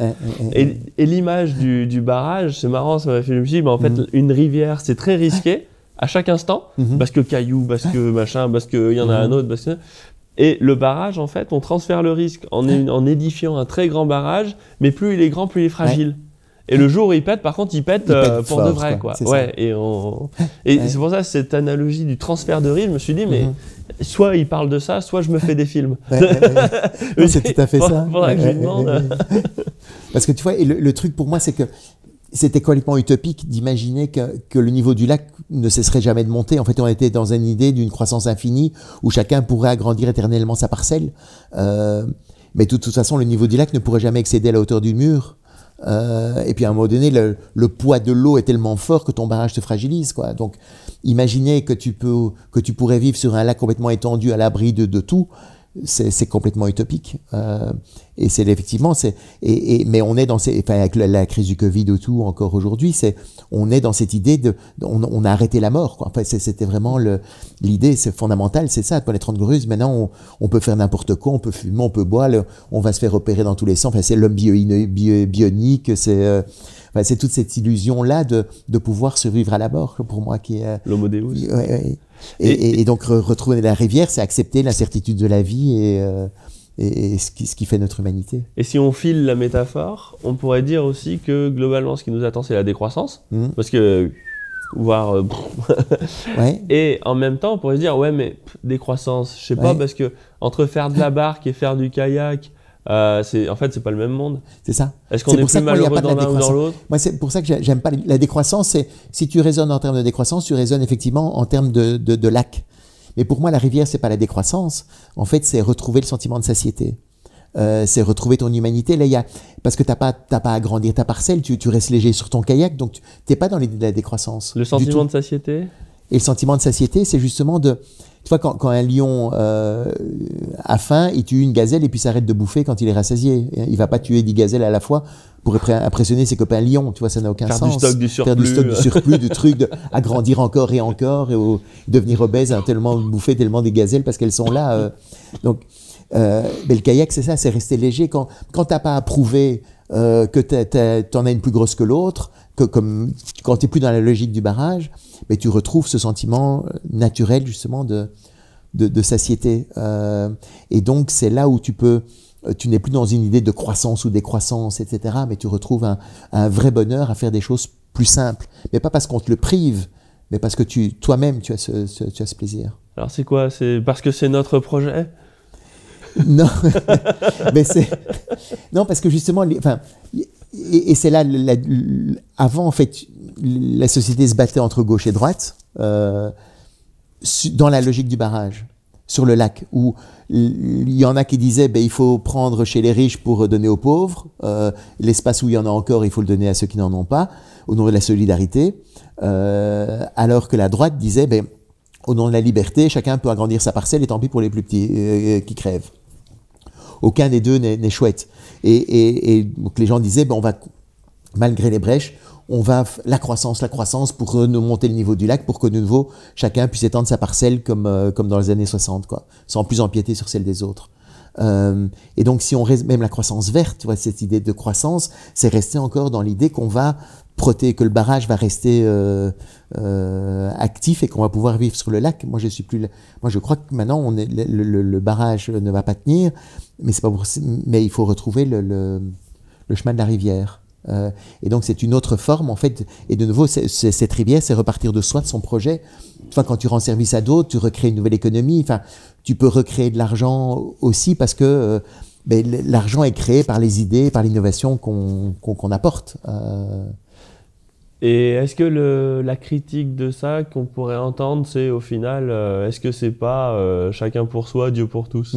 En disant chacun dans son kayak et puis Dieu reconnaîtra les siens. Ouais. C'est quoi la différence entre ton image et mais ça? parce que pour moi, la vraie solidarité, c'est justement c'est d'aider les gens on est ensemble dans cette rivière déjà. Donc si tu veux qu'elle soit navigable, il faut s'agrandir soi-même pour qu'elle soit praticable. Tu peux aider des gens en difficulté parce que tu ne t'appauvris pas quand tu aides quelqu'un. Comme la connaissance, tu vois, quand on partage de la connaissance, on garde notre connaissance, mais on en apporte à d'autres. Donc c'est pas la logique du barrage qui est si je donne quelque chose, je m'appauvris. En fait, dans la rivière, c'est quand tu donnes quelque chose, tu t'enrichis aussi. On s'enrichit du partage d'expérience. Il peut y avoir des abus. De nouveau, la rivière, c'est pas un monde de bisounours et tout. Il peut y avoir des GAFA qui veulent se prendre un gros bras de rivière rien que pour eux et faire leur barrage, leur popote entre eux. Donc là, c'est là où aussi, effectivement, il faut une vraie solidarité. Il faut organiser la rivière pour que ce ne soit pas ça. Tu vois, éviter les abus qui pourrait y avoir. À titre personnel, si je te dis ce sera plus facile de trouver des clients qu'un patron, est-ce que ça te parle? Ça me parle tout à fait. C'est dans cette idée-là de dire, je cherche pas quelqu'un qui va me donner un salaire et une sécurité. En fait, je dis qu'est-ce que moi je peux apporter à des gens pour leur rendre service d'une manière ou d'une autre, en fabriquant quelque chose, en créant, en partageant une idée, en participant à un projet. Et c'est pas spécialement de l'entrepreneuriat, hein. Enfin, c'est ça aussi, mais ça peut être, tu vois, moi j'ai adoré, c'est le témoignage d'une jeune prof qui m'a envoyé un message l'autre jour en me disant j'ai adoré votre bouquin, merci beaucoup et tout ça, parce que ça va me permettre, moi depuis très longtemps j'avais envie de faire une formation pour aider les enfants handicapés à intégrer l'école, et je l'avais jamais osé, je l'avais jamais fait, etc. Et donc grâce à cette image du kayak, ben je me lance et je fais cette formation là, et tu vois, donc elle va trouver la manière qui lui convient de rendre service aux autres. Et elle le trouve maintenant à travers l'éducation nationale. Ça peut peut-être après, ça va évoluer peut-être vers autre chose et tout ça, quoi. Tu vois, mais c'est trouver ça, c'est trouver ce sens profond en nous. Comment on peut dire à des gens qui ont une parcelle sympa aujourd'hui qu'ils ont intérêt à se remettre en risque avant de courir le risque? C'est pas fait. Enfin, et c'est là où comment c'est entendable? Peut-être pas, peut-être que ça l'est pas pour eux, peut-être qu'il y en a qui ont aussi des parcelles suffisamment grandes et profondes, qui se disent, moi dans 20 ans, je sais que je peux encore tenir comme ça pendant 20 ans, et sûrement qu'ils pourront tenir encore comme ça. Enfin peut-être, le truc c'est que je sais pas quand le barrage va casser, personne ne le sait. Peut-être, est-ce qu'il va casser fort d'un coup, est-ce qu'il va continuer à se déliter gentiment et où ça va descendre petit à petit, tu vois. C'est le barrage de l'Union soviétique, il a tenu 70 ans. Oui, mais il s'est écrasé en 2 ans après. Et donc c'est là la question, et ça j'ai pas la réponse, et c'est à chacun, tu prends le risque ou non, toi tu peux prendre le risque de rester encore dans ta parcelle, et donc l'idée c'est pas d'envoyer tout le monde, c'est pas de foutre une bombe dans le barrage et d'envoyer tout le monde dans la rivière, tant pis pour ta gueule, hein. Mais c'est de dire aujourd'hui aux gens qui n'ont plus de place dans le barrage, ou qui ne se sentent plus à l'aise dans le barrage, et de dire peut-être que la solution prenez le risque de reprendre votre kayak. Mais il faut avoir une... Mais je suis certain qu'effectivement, il y en a qui sont pas prêts à faire ça. Et je le comprends, parce que l'eau est froide au début, tu te prends des tasses, tu te cognes contre les rochers, enfin donc tu dégustes un petit peu, quoi. Hein. C'est pas juste un long fleuve tranquille. C'est un sport, le kayak. C'est un sport. Hein. Mais en même temps, on voit, c'est ça qui est marrant, c'est je trouve que tu vois vraiment que tu as des gens... Enfin, regarde les sports en plein air comme ils sont en train de se développer justement maintenant aujourd'hui. Pendant les années 60, c'était tous c'est le loisir. En fait, on était heureux quand on consomme et quand on se repose. Et aujourd'hui, je pense qu'on est de plus en plus, on est heureux aussi quand on fait une activité sportive un peu risquée, justement du VTT, du truc de la voile, du kite, enfin tous ces trucs-là sont des sports. Toi, tu fais des vacances à la ferme aussi maintenant. Enfin, donc il y a une toute autre forme de tourisme où on a envie de faire des choses. Et je crois que, tu vois, plutôt que de dire que le bonheur c'est dans la consommation, alors oui, ça peut le rester encore, mais le vrai bonheur aussi, c'est dans le fait de faire et de travailler. Pendant les 30 Glorieuses, avec Taylor, avec la parcellisation du travail et tout ça, c'est vrai que c'était pas spécialement fun de travailler. Aujourd'hui, enfin, je pense pas que tu travailles quand on est ici. Est-ce qu'on travaille, on travaille pas, tu vois. Cette notion-là n'existe plus aujourd'hui. Pour avoir été salarié, je m'amuse beaucoup plus maintenant. C'est ça. Ouais. Et d'ailleurs, peut-être que toi aussi, oui. C'est ce que tu disais quand tu as quitté, enfin quand tu as quitté, quand tu as perdu ton poste. Et même RXL, j'étais salarié, mais c'était ma boîte, j'étais le premier, c'est moi qui ai tout créé, tout ça, donc je me suis jamais senti comme salarié, jamais eu de patron au-dessus de moi et tout. Et donc oui, cette liberté-là, je trouve, est géniale, mais c'est une responsabilité aussi, parce que parfois justement, t'as pas toujours la sécurité, parfois tu te retrouves devant un rapide, tu te dis oula, comment là c'est boulette, c'est chaud boulette, il faut que je fasse gaffe. Mais voilà, mais en même temps c'est ça la vie, quoi. Donc en fait, par la positive, quelle est la prime, quel est vraiment l'intérêt de se dire au final il y a un épanouissement à la clé à passer de l'autre côté du barrage. Et je pense aussi qu'il y a une réussite financière quand même. Parce que, le truc, c'est la réussite financière, tu peux l'avoir, si tu le mets en disant, moi, je veux réussir pour prouver aux autres que je suis capable, y a moyen. Et toi, il y a des gens qui ont un moteur incroyable par rapport à ça et tout ça. Mais je pense aussi, toi, quand un restaurateur est passionné, tu as envie d'aller chez un restaurateur qui est passionné par son métier, plutôt que chez un restaurateur qui a envie de faire du blé. Tu vois, c'est ça, en fait, l'état d'esprit, en fait, qui change. Et un restaurateur qui est passionné, aujourd'hui, à mon avis, aura plus de chances de vraiment bien réussir qu'un restaurateur où tu ressens quand tu arrives qu'il veut prendre ton blé, quoi. Qu'est-ce que tu penses du revenu universel? Le principe, hein, Paul. Mais sur le principe, ça me paraît être une bonne idée, sur le principe. Si ça peut simplifier justement toutes les mesures qu'il y a aujourd'hui de conditions de revenus, de ci, de là, en fait, c'est pour le moment, il y a pour beaucoup de gens, leur travail, c'est d'aller chercher leurs allocations. Si ça peut libérer du temps et de dire, OK, vous avez ça, quoi qu'il arrive, faites ce que vous voulez, vous glandez toute la journée, c'est pas grave, etc. Pourquoi pas? Et puis après, on gagne de l'argent en travaillant.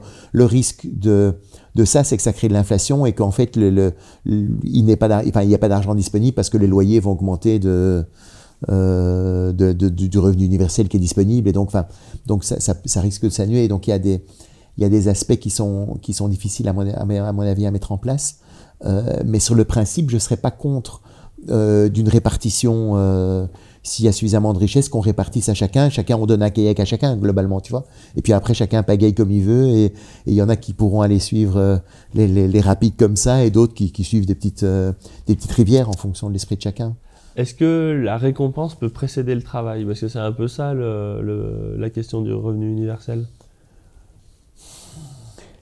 Moi, tout dépend comment il est fait. Tu vois, moi, je pense que le revenu universel, s'il est accompagné du travail sur soi, peut être une bonne chose. Parce qu'une fois que tu as cette sécurité-là, tu peux prendre le risque peut-être justement de faire des choses que tu ferais pas et tout. Si tu n'es pas construit, ton socle de relation à soi n'est pas suffisamment solide, tu ne vas effectivement le prendre que pour de l'argent comme ça, en essayant ta base est faite et tu essaies d'être heureux, tu ne seras jamais heureux avec ça. Donc ça peut pas marcher tout seul, mais dans le sens où c'est jumelé avec un vrai travail depuis l'école, tu vois, de construction de soi, d'éducation, je sais pas, ça prendra 5 générations, hein, je suis complètement utopique quand je dis ça, mais tu vois, si les gens pouvaient avoir une meilleure estime d'eux-mêmes, si des petits-enfants, on pouvait justement les aider à grandir dans leur estime d'eux-mêmes, etc., et pas d'être complètement plus ou moins détruits quand ils sortent de leur enfance par rapport à toutes des horreurs qu'ils ont pu entendre, qui n'étaient pas assez ci, qui n'étaient pas à la hauteur, qu'ils étaient paresseux, qu'ils étaient ci, tout ce qu'on a pu entendre. Et avec ça, on reste en fait toute notre vie avec ça. Avec tout ce qu'on a pu entendre dans ces moments-là, et c'est dommage parce que ça crée beaucoup de dégâts pour pas grand-chose. Tu penses à la structure de l'école quand tu dis ça? Je pense aussi à la structure de l'école, je pense à la structure de la famille, je pense à tout enfin, c'est un monde à changer. Alors, il y a de plus en plus, on le voit maintenant, alors je ne sais pas jusqu'où, le temps que ça prendra et tout, tu vois, mais les écoles alternatives amènent quand même un autre regard, l'éducation bienveillante, on en parle quand même de plus en plus. Alors, beaucoup de gens voient ça encore comme l'enfant roi, enfin, tu vois, mais ça, c'est tout par rapport à notre éducation, par rapport à ce qu'on a reçu. Parce qu'on est très souvent, on se dit, comme je suis quand même bien comme je suis, donc mon éducation n'a pas dû être si mauvaise. Et c'est comme ça qu'on reproduit les erreurs dont on a pu être victime quand on était enfant. Est-ce que, c'est pareil, j'essaye de décliner le sujet sur la démocratie directe. Avoir un système justement qui responsabilise, voter pour des lois plutôt que pour des hommes, est-ce que c'est de ça qu'on parle? Avoir une conscience plus large et plus responsable. Oui. Oui, c'est une vraie implication. En fait, que la rivière n'appartient à personne, mais on en est tous responsables. Donc déjà, d'avoir ce sentiment-là que, pour la planète aujourd'hui, c'est si tu ramasses la canette la canette qui est par terre et que tu la mets dans la poubelle, si tu le fais pour montrer que, etc., ça marchera jamais. En fait, il faut que tu le fasses toi pour toi, parce que tu as envie de le faire indépendamment de ce que les autres vont faire. Et si on est suffisamment nombreux à être dans cette même démarche-là, c'est là que les vrais changements peuvent opérer. Tu vois, quand tu vois le problème du carbone dans le monde entier, aujourd'hui, la taxe sur le carbone et tout, le problème qu'il y a, c'est que personne ne va faire tout seul cette démarche-là, parce que ce sont les autres qui vont en profiter pour le moment. Mais en même temps, il faut sortir de cette logique-là et dire, moi j'ai envie de le faire, indépendamment de ce que les autres vont faire. J'ai envie de le faire pour moi, parce que je pense que c'est bien pour mon pays. Et puis après, on verra, mais je m'en fous. Moi, ce qui est important, c'est de le faire pour moi. Parce que j'ai mon socle de ma relation à moi. Moi, j'ai envie d'être une personne, j'ai pas envie d'être une personne qui pollue, tu vois, mais c'est pas parce que je veux donner des leçons à qui que ce soit, c'est juste parce que c'est ce que je suis. Et si on est suffisamment nombreux à devenir ça, ben c'est là où peut-être effectivement les changements vont s'opérer. Et individuellement, en dépit, parce que bon, les solutions collectives, c'est toujours un problème, parce que le collectif, on ne sait pas à qui s'adresser. On a intérêt justement à se transformer soi-même, parce que déjà, individuellement, on a des solutions, quoi. C'est ça. On peut agir. On peut faire. Tu vois, il y a une histoire que j'aime bien, qui est un peu dans ce sens-là. C'est au lendemain d'une énorme tempête, il y a un vieux pêcheur qui se promenait sur une plage où étaient échouées des dizaines de milliers d'étoiles de mer. Et en se promenant, il se baladait, et puis de temps en temps, il se baissait pour en ramasser une, et il la rejetait dans l'océan. Et puis un jeune enfant qui voit la scène, qui arrive vers lui, le vieux pêcheur, il dit, mais pourquoi tu fais ça? Tu pourras jamais rejeter toutes les étoiles de mer dans l'océan, ce que tu fais ne fera aucune différence. Et il y a le pêcheur qui monte l'étoile de mer, et il lui dit, pour cette étoile de mer-là, ça fera toute la différence. Et tu vois, c'est ça en fait, cette idée que si on est suffisamment nombreux à le faire, ça peut changer, mais je le fais pas pour les autres. Et puis, le petit qu'on fait, ça peut faire la différence. Et donc, c'est là où il faut rester optimiste, à mon avis aussi, et juste être dans l'idée d'avoir changé. Tu vois, on fait notre petit truc, quoi. Et puis, si on est nombreux à faire notre petit truc, on verra ce que ça donne, mais c'est juste le plaisir de faire, nous, mettre notre petite pierre à l'édifice. Quelles sont les figures qui t'ont influencé quand tu étais jeune? De quoi tu rêvais? Qu'est-ce qui te prenait aux tripes, ado? Ado, il y avait... J'ai commencé un petit peu tard, justement, parce que j'étais vraiment... En fait, j'étais dans ma logique du barrage, tu vois, faire mes études, mais ça me faisait chier. Les études d'une école de commerce, en finance, ça, mais je ressentais pas, j'avais pas de plaisir spécialement à étudier et tout ça. Donc, mais c'est vrai que j'ai commencé sur les premiers bouquins, c'était bouquins de prospective, le défi mondial de Jean-Jacques Schreiber. À l'époque, il y avait Prométhée empêtré aussi. Enfin, il y a eu quelques bouquins comme ça qui m'ont un peu inspiré. Mais plus tard, une de mes figures vraiment pour moi c'est Nelson Mandela en fait. Ah oui? Ouais. Ça, je trouve que c'est des gens comme ça qui changent le monde.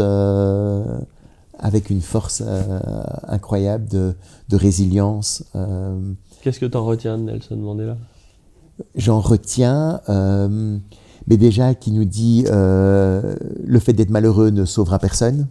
Donc travaille déjà à ton bonheur, fais ton socle de ta relation à toi et travaille là-dessus. Je retiens que justement la force de l'exemple, le fait qu'il est suffisant, le fait aussi d'être capable de ne pas haïr ses geôliers.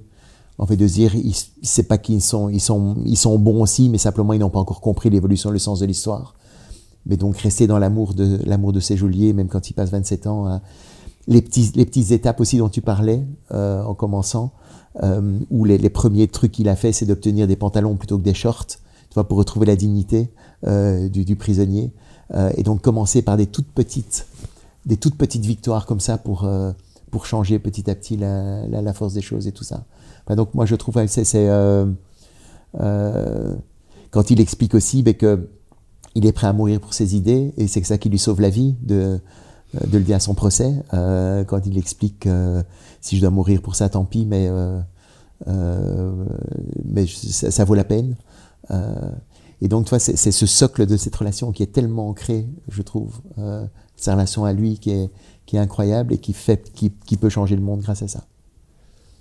Et toi, comment tu as réussi à te refonder, en fait? Parce que tu sors d'école de commerce, tu rentres à ta compagnie aérienne, et comment tu traverses, en fait, cette phase où la déconstruction? Ouais. C'est une phase de transition, en fait, par laquelle on est nombreux à être passés, et par laquelle beaucoup de gens vont passer. Mais comment ça se vit personnellement, en fait? Il y a pas de solution. C'est compliqué. Moi, je ne peux témoigner que de la manière dont je l'ai fait. Hein, et puis après, chacun, ça peut être inspirant peut-être pour certains ou pas. Mais oui, moi, ça a été à travers des discussions déjà avec un thérapeute, justement par rapport à mon histoire familiale, mes parents et tout ça. Donc ça a déjà été assez sympa de mettre des mots sur tout ça. Et puis en développement personnel, vraiment des stages, des trucs, justement de comprendre l'importance des systèmes de croyances, décortiquer ça, commencer à visualiser, prendre la responsabilité de ce qui m'arrive, comprendre que je suis acteur de ma vie et pas simplement un spectateur, ou que je suis pas juste une branche morte qui est ballottée au cré des flots, mais que on a un pouvoir incroyable en fait en soi. Donc retrouver cette force en moi. Là-dessus, accepter l'incertitude, d'accepter de me prendre aussi des rochers dans la gueule encore tout le temps, hein, et me dire que c'est juste une trajectoire peut-être différente que vers laquelle la vie m'emmène, mais qu'elle est peut-être bien aussi, tu vois. Donc c'est en même temps être totalement déterminé, avoir tes objectifs, savoir où tu veux aller et tout, et en même temps accepter aussi d'être entraîné du jour au lendemain et de lâcher prise complètement vers dans une direction que tu n'avais pas choisie, quoi. C'est ce jeu-là qui est assez subtil, qui est assez sympa à jouer dans la vie. C'est ça le jeu de la vie pour moi. Et après, comment tu t'es réenclenché sur quelque chose? Parce que Mais ça a été en travers une petite annonce que j'aurais jamais regardée. Tu vois, si je n'avais pas fait ce travail-là déjà au départ, j'étais plutôt sur les annonces classiques, offre d'emploi, etc. Et puis il y a une petite annonce qui était développer votre réseau commercial de manière indépendante ou un truc comme ça. Et donc en fait c'est à travers cette petite annonce-là j'ai vu les choses autrement, j'ai été voir, j'étais curieux, j'ai commencé ça et c'est comme ça que j'ai commencé à écrire mon premier bouquin aussi. Alors qu'est-ce que c'est ça? C'était dans la vente directe. Alors qu'est-ce que c'est la vente directe? Et la vente directe, en fait il y a différentes formes, mais c'est entre la franchise et la vente directe. En fait, d'un côté, tu achètes une société te propose des produits que tu achètes au prix de gros et que tu revends au prix de détail, ou que tu consommes toi-même au prix de détail. C'est une communauté d'acheteurs. En fait, tu achètes à la centrale d'achat et tu consommes les produits et tout ça, ou tu en revends autour de toi. Et la deuxième chose, c'est que tu peux parrainer les personnes à faire la même chose que toi. Et tu rémunères alors en fonction du chiffre d'affaires de l'équipe que tu construis. Et donc je trouve le système très éthique et très équilibré quand il est bien fait, hein, s'il faut que ce soit. Et tu vendais quoi? Et c'était le système de filtration d'eau et d'air pour enlever le chlore et le charbon, enfin avec du charbon actif pour enlever les métaux dans l'eau de ville, et plutôt que d'amener toujours de l'eau en bouteille, tu peux avoir de l'eau très très pure qui sort de ton robinet. C'est les filtres Brita, tu vois, maintenant, tu avais plein de. Donc maintenant c'était le début il y a 20 ans là-dessus. Et donc j'ai trouvé les produits étaient sympas, mais surtout aussi la manière de travailler était justement le fait, moi j'avais beaucoup souffert de licencier 50 personnes, quoi. Même si c'était pour rien, une fois c'était la crise du Golfe, je pense pas que j'avais fait des erreurs de gestion et tout ça, enfin c'était vraiment et c'est quand même c'était assez traumatisant pour moi. Et je m'étais dit, est-ce que s'il y a moyen de travailler autrement, tu vois, en étant en partenariat avec des gens, plutôt que d'être dans cette relation d'employeur-employé et tout ça, ça pourrait peut-être être pas mal. Et donc en fait c'est ça qui m'a ouvert vers tout le développement personnel et toutes ces notions dans lesquelles je me suis plongé, et puis John Gray, et puis après plein d'autres trucs, quoi. Parce que pendant que tu faisais de la vente directe, Et bah, du coup, tu réfléchissais à côté sur différentes possibilités. Mais la vente directe, toi, ça a été aussi justement accepter qu'on puisse me dire non, j'en ai fait pendant 3-4 ans. Et donc, c'était aussi accepter qu'on me dise non, proposer, me mettre en avant, prendre le risque d'aller vers les gens pour proposer quelque chose, etc. Enfin, donc, c'était retrouver mes clients, quoi, comme tu disais. Parce que la vente directe, en fait, c'est du porte-à-porte, et ensuite Non, justement, enfin, c'est ça où c'est mal construit. La vente directe peut être mais ici, c'était pas, non, il faut pas faire du porte-à-porte. C'est vraiment plutôt par réseau de connaissances. Enfin, c'est un groupement d'achat par parrainage, comme tu as un client satisfait qui en parle à quelqu'un d'autre. Enfin, donc, c'est plus dans cet esprit-là. Tu as écrit un livre dessus déjà. J'ai écrit un bouquin dessus. Qui avait un bon succès. Qui a été. Mais c'était marrant, oui. C'était une de mes premières manières de faire. Je me suis dit, tiens, il y avait beaucoup de littérature américaine là-dessus. Et les Européens manquaient un peu d'outils un peu plus réfléchis pour comprendre un peu la manière dont ça marchait. Et donc, j'ai écrit ce bouquin. Et puis. Je savais pas très bien où le publier et tout. Puis les éditeurs, un bouquin sur la vente directe, ils s'en foutent. Et je me dis, je vais faire ma maison d'édition. Et donc, parce que c'est très facile à faire. En fait, on demande un numéro d'ISBN à la Bibliothèque nationale et puis on fait son. Et donc, j'ai imprimé 1000 livres et puis j'ai fait ma maison d'édition et j'ai publié ça. Parce qu'on était en quelle année là? Et ça, c'était en 95. Et donc, il n'y avait pas Internet, il n'y avait pas non, c'était ça. Ouais. Donc, et après, tu allais les placer dans les librairies? Et puis après, non, parce que ça, en fait, je savais que les sociétés qui pratiquaient ce métier, les centrales d'achat, en fait, proposaient aussi à leurs distributeurs des outils pour se former, pour présenter le business. Et donc, en fait, je l'ai présenté aux centrales d'achat qui l'ont distribué eux-mêmes. Et donc ça, j'en ai vendu vraiment beaucoup. C'est combien, beaucoup? Et j'en ai vendu près de 200 000 exemplaires pour un bouquin de vente directe. Donc c'était assez marrant. Et alors, qu'est-ce qui fait le succès quand tu écris, en fait? C'est le style, c'est la sincérité? Ici, je crois que c'est vraiment, en fait, c'était par rapport à un outil qui était, c'est le besoin, le besoin d'avoir ces informations qui sont tournées d'une manière sympa. C'était pas drôle, quoi. Non, c'était pas drôle. Non, c'était vraiment plutôt. Mais sur les tendances socio-économiques et pourquoi ce métier serait appelé à se développer, c'était vraiment le tout début. C'était encore le Minitel.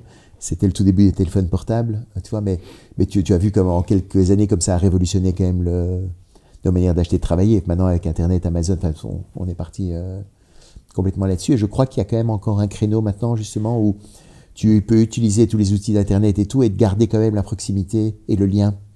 Je crois que le lien reste important, même malgré les outils Internet et tout. Je pense que ça reste important de garder un contact humain. De la digital, enfin de la promotion en ligne plutôt que dans la rue, c'est ça, pour un petit commerce?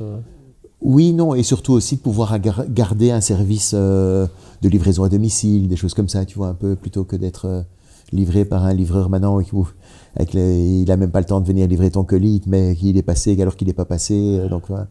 Il y a un peu donc ici, c'était une personnalisation d'un service de livraison et tout ça, ça peut être chouette. Alors, le kayakisme, tu as écrit un livre. C'était quand l'écriture du livre? Et le kayakisme, ça a été lent comme je l'ai écrit une première fois il y a 20 ans. Cette image de la parabole du barrage. Et puis, je l'ai vendu un petit peu et puis il était épuisé. Et puis je suis parti sur Mars et Vénus et tout ça. Mais beaucoup de gens, enfin les gens qui l'avaient lu, ça les avait vraiment marqués. Donc c'était très mignon.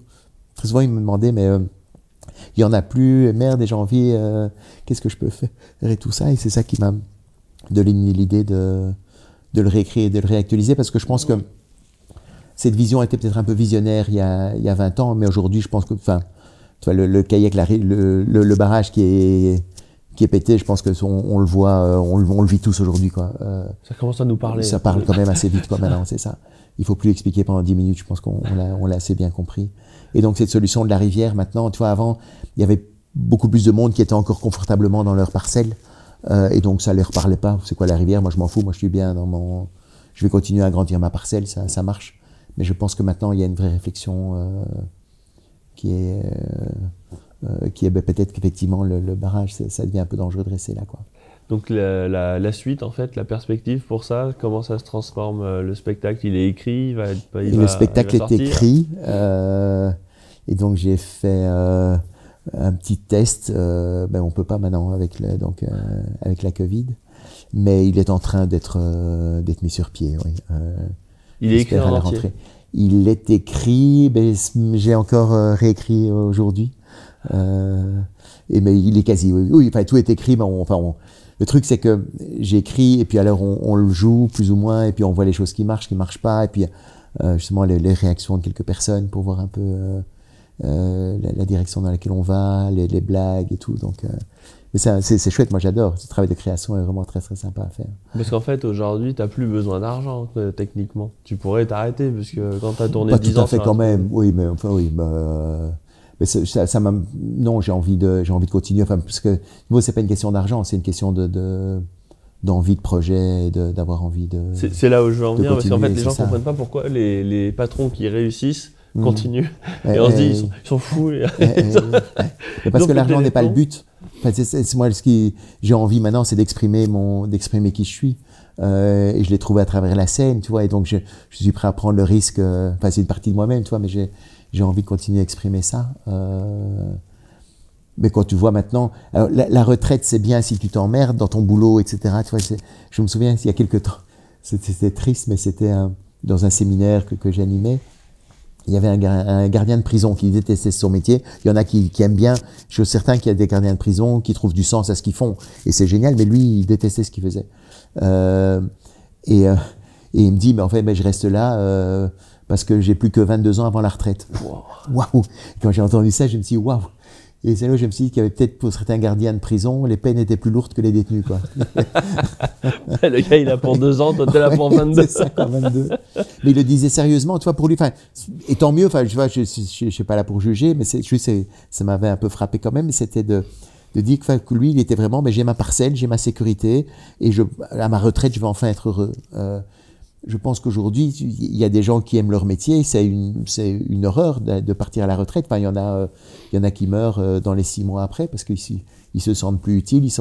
Travailler aussi, enfin, et c'est même pas travailler, mais c'est dans des projets qui nous tiennent à cœur et tout, c'est ça qui nous maintient en vie. Pour moi, le sel de la vie, c'est d'avoir des projets. C'est quand t'as plus de projets que t'as plus envie de vivre, pour moi. Et c'est ça qui est horrible dans les maisons de retraite et tout, maintenant, où tu vois des gens qui attendent la mort. Je me dis, quel est le but de vivre si c'est juste pour attendre la mort, ça n'a pas beaucoup d'intérêt. Et comment tu arrives à... Parce que quand on est patron, entrepreneur, ou comme on veut, quand on se lance dans des projets, ça devient potentiellement très consommateur de temps. Mmh.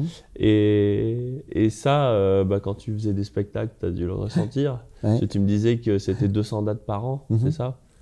Genre, bien costaud, parti. voilà. Comment est-ce qu'on peut arriver à concilier famille, amis, loisirs, travail? Il y a c'est des périodes de vie aussi. À un moment donné, tu investis plus sur une activité plutôt que sur une autre et tout ça. C'est essayer de trouver l'équilibre qu'on trouve quand on peut, comme on peut. Est-ce qu'il faut travailler avec ses amis, sa femme et... Tu peux. J'ai pas eu beaucoup de vie sociale parce qu'effectivement, toi, les dîners, les trucs et tout ça, j'étais toujours en train de jouer. Et ça, maintenant, je me dis tiens, faisait que j'ai peut-être. Enfin, toi, j'ai pu louper des choses. Et en même temps, j'ai vécu des trucs fabuleux. Mais le truc aussi, c'est que quand j'étais à la maison, j'étais totalement à la maison. Donc c'est un peu l'idée aussi, c'est de... Il y en a qui sont présents sans être présents. Tu vois, tu peux passer des heures sans connaître tes enfants. Mais le truc, c'est quand j'étais là, quand ils étaient plus petits, etc., je passais vraiment du temps. Puis il y a des moments où des moments privilégiés. Puis on a combiné des vacances avec mes tournées. Et puis enfin donc, oui, on a essayé de trouver la combinaison. Mais est-ce qu'elle est bien? Est-ce qu'elle est parfaite? Est-ce qu'on aurait pu faire mieux? Difficile à dire. Il y a des outils, des choses qui existent pour arriver à se dire comment je concilie, comment je... Il y a la discussion que tu as avec ta famille, avec les gens avec qui tu t'entoures. Est-ce que c'est encore tenable pour toi? Est-ce que c'est jouable? Est-ce que tout le monde s'y retrouve dedans? Et c'est important d'en parler, oui. Parce que du coup, dans un modèle kayak, la famille, elle est peut-être moins grande, moins bien structurée, plus flexible ou... Oui, c'est un équilibre de tous les instants pour moi à trouver entre les concessions qu'on fait, entre les envies qu'on a. Oui, c'est un. Moi, en fait, j'ai une image de différents réservoirs d'amour. C'est un peu, il y a un réservoir, c'est l'amour d'un partenaire de vie. Et puis à côté, il y a le réservoir d'estime de soi. Et puis il y a le réservoir d'amour de nos enfants, l'amour de nos parents, l'amour du divin, l'amour des gens, justement des amis, etc., d'un truc que tu fais entre potes. Et puis l'amour le sens de la contribution. Donc j'ai 7 réservoirs comme ça. Et donc ils se remplissent plus ou moins, ils se remplissent différemment. Tu vois, les formes d'amour sont complètement différentes. Le bonheur d'être sur scène ou d'aider des gens, tu vois, le sentiment de contribuer à quelque chose en partageant un spectacle, ça n'a rien à voir avec l'amour de mes enfants ou de ma femme, etc. Enfin, c'est pas du tout la même chose. Et donc c'est là où c'est important de trouver cet équilibre-là, tu vois, où en sont mes réservoirs. C'est un peu comme ça que j'ai raisonné. Parce que avant c'était un peu plus facile, on te disait tu es 35 heures au boulot. Ensuite, tu vas chercher tes enfants à 17h. De 17h à 20h30, tu es avec tes enfants. De 20h30 à 23h, tu es avec ta femme. Le week-end, il y a les amis. Et en gros, tu vois, tu peux caler une vie. Et quelque part, c'est reposant de ne pas se poser de questions. Tu vois, quand c'est calé, quoi. Et quand ça rate, tu peux même te dire, ah bah, c'est pas de ma faute, j'ai tout bien fait dans la recette. Mais je pense, enfin, c'est ça l'évolution de la société aujourd'hui, c'est que avant, il y avait 3 tranches. Tu étudiais pendant 20 ans, tu travaillais pendant 40 et tu te reposais pendant 20, quoi. Maintenant, tu peux ne plus étudier quand tu travailles, quand tu étudies, tu travailles aussi, quand tu es à la retraite, donc tu te reposes, mais il y a plus ces 3 tranches de vie, et dans la journée non plus, tu n'as plus ces strates, là. Moi, je trouve que c'est chouette. Parce que j'ai appris à vivre comme ça, mais je peux imaginer que pour certains, c'est complètement dérangeant. Tu vois, quand il y a des gens qui commencent à travailler de chez eux ou quoi, ils se disent qu'ils doivent faire un tour du pâté de maison avant pour aller au boulot, pour se dire, non, je change des... Oui, il y a des gens qui font ça. J'avais vu un sketch de Brut là où il disait bah moi pour pas changer mes habitudes je prends mon café à 10h30 puis je jette 50 centimes par la fenêtre. Oui, c'est ça. Oui, tu fais. Donc, et moi justement, c'est là aussi, c'est du Mars et Vénus aussi, mais c'est comprendre les fonctionnements masculins et féminins. Tu vois, le côté séquentiel ou multitâche.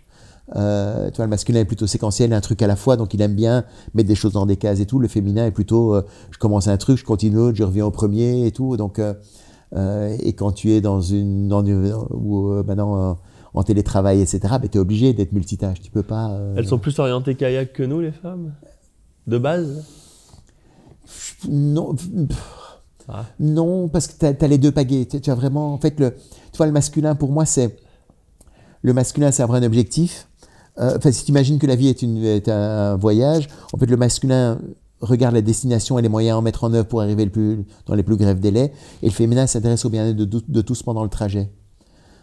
Et c'est pas un qui est bien, l'autre qui est mal, c'est qu'on a besoin des deux aujourd'hui. On a été un peu trop dans le barrage sur l'objectif à atteindre, même si c'est la terre brûlée, on s'en fout. Mais il faut pas être trop féminin non plus, où on est là en tournée en rond sans rien foutre, ça n'a pas beaucoup de sens. Et donc c'est là cette combinaison des deux, tu vois, entre la destination et comment on y va aussi. Et quand tu parlais de mission tout à l'heure dans les entreprises, je crois que c'est ça, tu vois, tu retrouves un équilibre entre la rentabilité qui est indispensable et aussi, mais pourquoi on le fait, quoi. Et qu'on soit bien ensemble en train de le faire, que ça ait du sens pour nous. Donc c'est cet équilibrage dans lequel on est aujourd'hui, à mon avis. T'es allé voir les entreprises libérées? Parce que quand on parle de l'entreprise à mission, ça fait penser à Isaac Getz, que j'espère bien rencontrer un de ces quatre, qui a écrit un livre qui s'appelle L'entreprise libérée, et il explique qu'il faut casser les hiérarchies au profit d'une responsabilisation de chaque personne dans l'organisation. Voilà. Mais il y en a une des pionnières en France, c'était l'entreprise Favi. Je ne sais pas si tu as... C'était une fonderie dans le nord de la France qui fabriquait des leviers pour arbres de vitesse, des fourches, pour arbres de vitesse en cuivre. Ils avaient 50% du marché, les 50 autres étaient en Chine. Et c'était 500 là-dedans. Et en fait, donc c'est Jean-François Zobris, qui est à la retraite, qui avait remis cette fonderie vraiment, qui était au bord de la faillite, et ils ont vraiment retravaillé là-dessus. Il l'a fait sur un modèle d'entreprise libérée qui portait pas encore ce nom-là à l'époque. Mais il a dit notamment, il a arrêté toutes les pointeuses dans l'entreprise. Il a eu la trouille de sa vie parce qu'il dit tout le monde va profiter du truc et tout ça. Il s'est rendu compte que la productivité avait augmenté. Et quand il était voir les ouvriers après, il s'est dit mais pourquoi? Il a dit parce qu'avant, on savait bien que l'année suivante, on allait nous en demander d'en faire un peu plus, donc on en gardait toujours un peu sous la pédale. Et il disait aussi, en fait, le métier de mettre le cuivre dans les machines, etc., est assez physique. Et en fait, il y a un certain rythme naturel que tu adaptes. Et quand tu fais 1h10, en fait, les 10 dernières minutes, il y a une productivité bien plus forte que les 20 premières minutes. Mais quand on leur disait, vous travaillez 1 heure, ils s'arrêtaient après 1 heure, et donc en fait, ils auraient travaillé 5 minutes de plus, et ça rentabilisait beaucoup plus le truc. Et donc, quand ils n'étaient plus contrôlés par rapport au temps qui passait, en fait, naturellement, ils ont été vers la meilleure productivité pour eux. Et donc, il a mis en place plein de trucs qui étaient vraiment incroyables. Et donc, moi, j'adore cette idée d'entreprise libérée. Mais c'est un travail c'est quelque chose qui doit partir du dirigeant, des propriétaires, quoi. Il y a un bouquin de Laloux qui a écrit il y a quelques années un bouquin, c'est un Belge, Frédéric Laloux, je pense. Ouais. Et qu'est-ce qu'il dit? Reinventing Organizations en anglais. Justement sur l'entreprise libérée. Il parle d'une entreprise qui est incroyable aussi, qui s'appelle Buurtzorg. C'est des infirmiers en Hollande. Le système libéral en Hollande est assez développé. Et donc, des années 90, rentabilité, donc qu'est-ce qu'on fait? On essaye de sérier tous les problèmes en disant, voilà, bon, on nomme chaque acte que fait un infirmier, combien de minutes il doit passer à faire cet acte-là. On essaie de voir les infirmiers les plus compétents, enfin, sur les plus spécialisés sur les actes les plus difficiles, et puis les plus petits actes, c'est quelqu'un d'autre qui les fait. Comme ça, on perd pas quelqu'un qui est payé plus cher à faire des trucs qui sont moins valorisés, etc. Et ils étaient arrivés à mettre même des codes barres sur les portes des patients. Ils arrivaient, le mec devait mettre son code barre, voir combien de minutes il passait et tout. Et lui c'est Jos de Bloch qui était un des infirmiers. Il dit, moi, j'en peux plus ce système-là. J'ai perdu mon âme. Enfin, je suis là en train de courir. Les personnes, ils appellent un center call. Ils savaient plus qu'ils avaient au téléphone. Et parfois, il y avait 5 infirmiers qui passaient dans la journée pour faire des soins différents. Enfin, c'était un truc complètement fou qui avait été mis par des technocrates qui contrôlaient le temps de tout le monde, etc. Et de Bloch a dit, moi, j'en peux plus de ce truc-là. Et il a réinventé complètement le système. Il s'est dit, moi, on va faire des petites équipes de 12 personnes, 12 infirmiers. Ils ont leur centre d'appel, ils s'organisent entre elles, elles s'organisent entre eux. Ils vont voir chacun des patients, ils prennent un café avec eux, etc. Et ils vont voir les voisins pour dire, tiens, vous voyez, il y a une personne qui est âgée, qui est à côté de chez vous, est-ce que peut-être vous pouvez l'aider de temps en temps, et tout ça. Et donc, il s'est rendu compte, donc en quelques années, ils ont eu 3/4 du marché des infirmiers. Tous les infirmiers sont venus chez lui, les infirmières. Il y a eu 7000 personnes qui sont arrivées en quelques années. Et en faisant une étude d'impact, on s'est rendu compte que si on faisait la même chose en France, on économiserait 10 milliards d'euros à la Sécu. Parce que les gens étaient moins souvent malades, rentraient plus vite de l'hôpital, guérissaient plus vite, se remettaient plus vite sur pied, etc. Donc, mais c'est toute cette prévention qui est faite, et grâce au fait de retrouver de l'humain. Et par une autre organisation. Donc tu vois, le barrage, la rivière ne veut pas dire qu'on ne tient pas compte de la rentabilité ou de l'organisation, c'est une autre organisation, mais quand tu la mets au départ de l'humain, en fait tu retrouves une énergie que tu n'as plus dans le barrage. Et donc il y a plein d'exemples comme ça. Et alors le truc, c'est la volonté humaine et politique aussi, parfois peut-être de prendre le risque de mettre ça en place. Est-ce que les politiques sont capables d'organiser la transition vers la rivière, alors que... Est-ce qu'ils sont la solution ou le problème? C'est la grande difficulté. Je crois que c'est là où je pense qu'ils sentent les deux. Ils sentent qu'il y a effectivement, ils sont tiraillés entre des gens qui leur demandent de protéger moins du barrage et d'autres qui disent mais laissez-moi courir dans la rivière. Et c'est deux organisations sociales qui sont complètement différentes. Et aujourd'hui, le poids électoral de ceux qui leur demandent de rester encore dans le barrage est à mon avis plus fort encore. Et donc, à partir de quand, jusque quand et tout ça, j'ai pas de réponse. Mais je pense que les nouvelles générations de politiques ça paraît de plus en plus évident que la vie est en train de s'organiser dans la rivière. Alors, les nouvelles générations de politiques, ouais. qui? Enfin, pas qui, mais Parce qu'ils sont là depuis... Non, les nouvelles générations, vous, en fait, les nouvelles générations, pas spécialement de politique, mais donc on va élire d'autres personnes, ou d'autres personnes vont émerger, à mon avis, par rapport à une évidence qui est que il faut organiser les choses autrement. Mais tu as les démocraties directes, plus participatives, etc. Enfin, je suis sûr qu'il y a plein de projets encore qui sont embryonnaires, tout ne va pas réussir et tout, mais j'ai le sentiment vraiment qu'il y a tellement de choses qui foisonnent dans le monde aujourd'hui, des nouvelles idées, des projets, d'autres manières de faire, de s'organiser, au niveau de la finance aussi, on en parlait tout à l'heure, mais ça va changer complètement. Est-ce que c'est pas une remise en cause de leur pouvoir, en fait, que de vouloir dire on veut plus qu'on nous dise quoi faire, mais nous donner les moyens de faire? Est-ce que c'est pas une attaque frontale, comme à la suite des Gilets jaunes, où on disait on veut le référendum d'initiative populaire, et puis le président nous expliquait que c'était pas démocratique de voter directement des trucs. Tu vois, on se dit bon...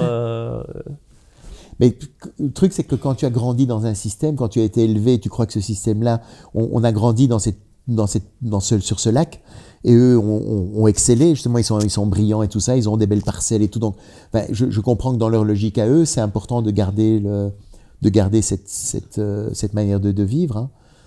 L'ENA, c'est l'École nationale de l'aviron, quoi. Oui. C'est pour ça qu'ils ont changé de nom maintenant.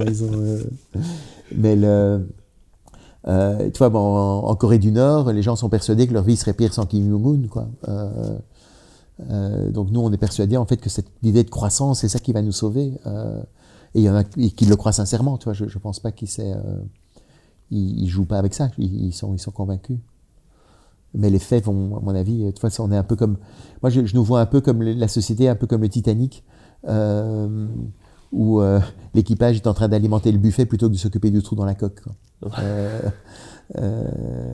Et c'est beaucoup de boulot de s'occuper d'alimenter le buffet, tu vois, on est actif et tout ça. Mais bon, est-ce que c'est vraiment utile? Est-ce que c'est peut-être qu'il faudrait former les gens à construire des radeaux de sauvetage ou faire d'autres choses peut-être. Souvent, en ce moment, je discute pas mal autour du Bitcoin. Et c'est quelque chose où on se dit le risque principal de ces nouvelles formes de monnaie désintermédiées, donc sans les banques, donc sans l'État. Le principal problème, c'est l'État. Parce qu'on est en train de lui expliquer que finalement, s'il s'en mêle pas, on saura faire. Et voilà, je me dis, c'est finalement... à un moment, ça frotte. Ça va frotter. Mais c'est là où... Moi, je ne pense pas qu'on puisse faire complètement sans aide. Enfin, l'idée de la rivière n'est pas l'anarchie. Je crois qu'une organisation est importante. Je pense que c'est important de garder avec des règles quand même, de vivre ensemble, qu'on ne peut pas se cogner, on ne peut pas aller foutre plein de polluants dans la rivière parce que ça va emmerder tout le monde. Donc, je suis encore pour une forme de solidarité aussi, d'aider quelqu'un qui va pas bien. L'idée, c'est pas de lui couler ou ferme ta gueule.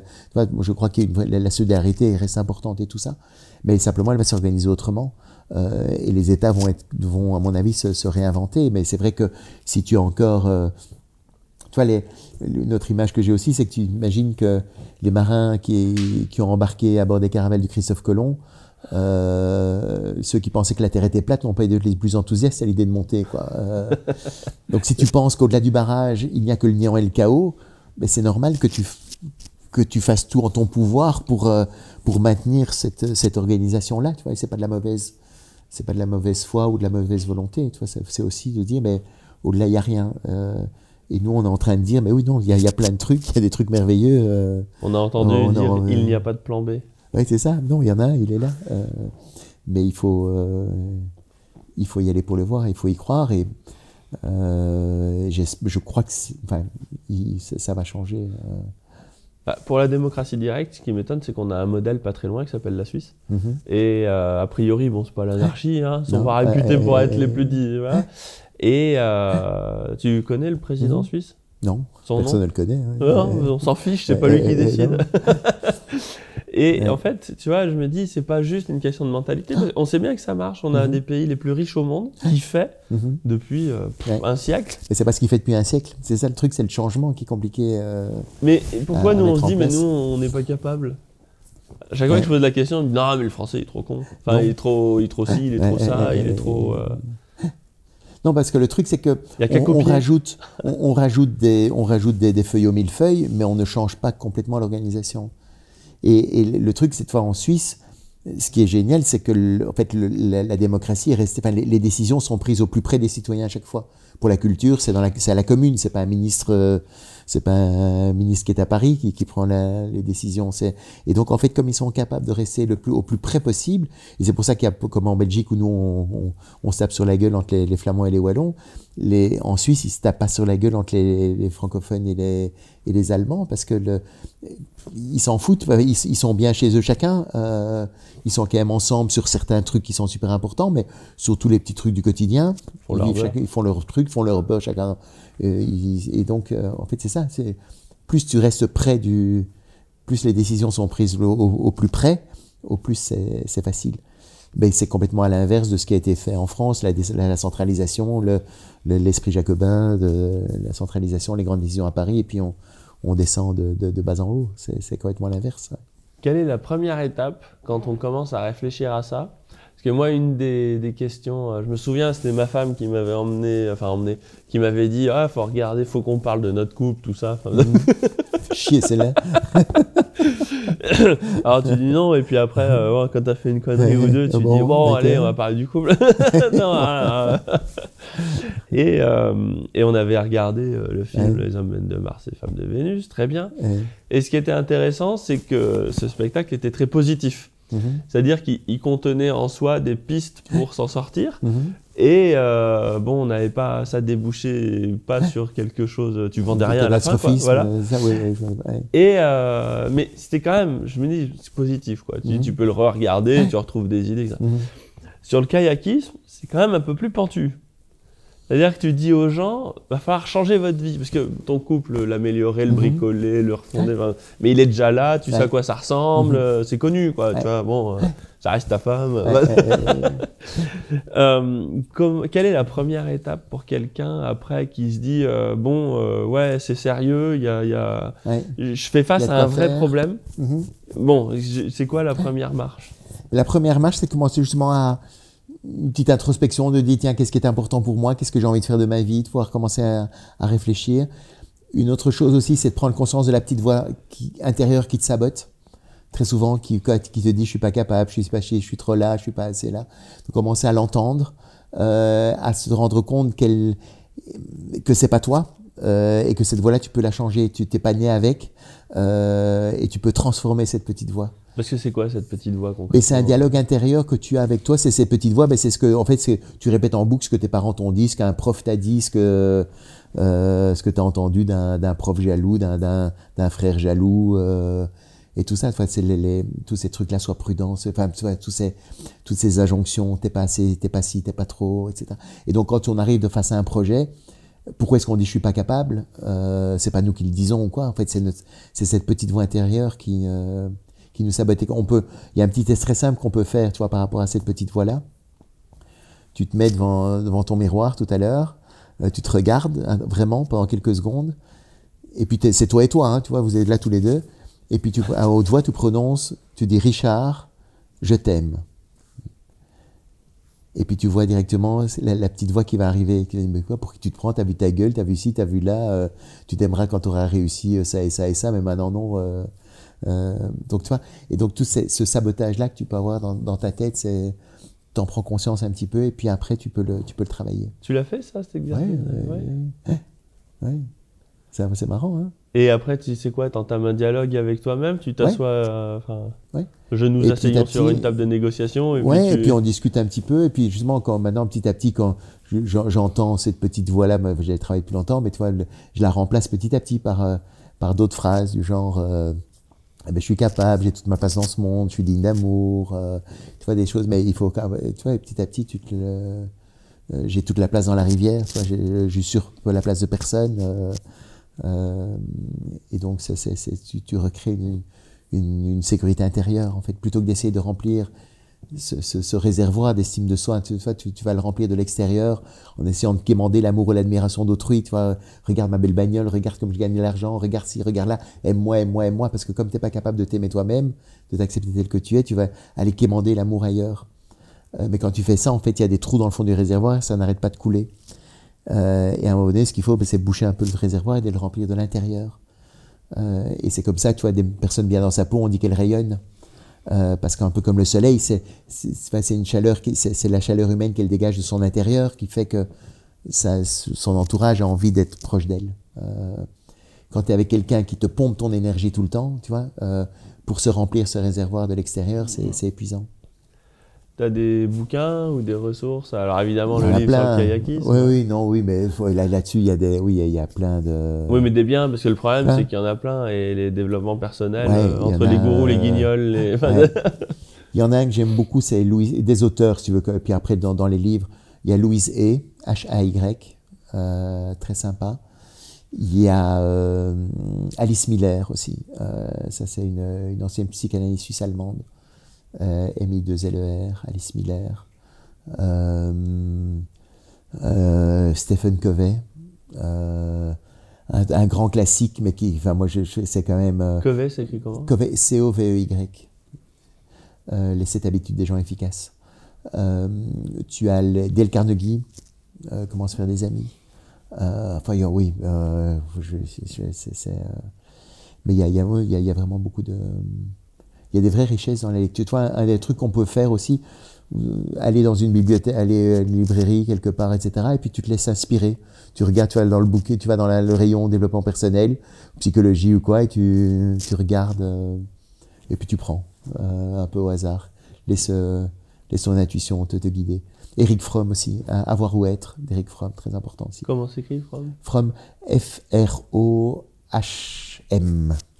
Ouais. Et du coup, un message un peu de motivation pour passer le cap? Et motivation, par rapport à la peur, par rapport au barrage et tout. Alors chacun, on peut imaginer que le barrage est énorme ou est petit. Mais en fait, c'est mon ami japonais qui me le résume en un mot, yakakayake. Merci Paul. Avec plaisir Richard. Merci. Merci d'être resté avec nous jusqu'à la fin de cette interview. Puisque vous avez aimé, pensez à vous abonner à la chaîne Grand Angle Entrepreneur en appuyant bien sur la cloche pour être notifié des prochains épisodes. Merci aussi de partager avec votre entourage, ça nous aide beaucoup à faire connaître la chaîne.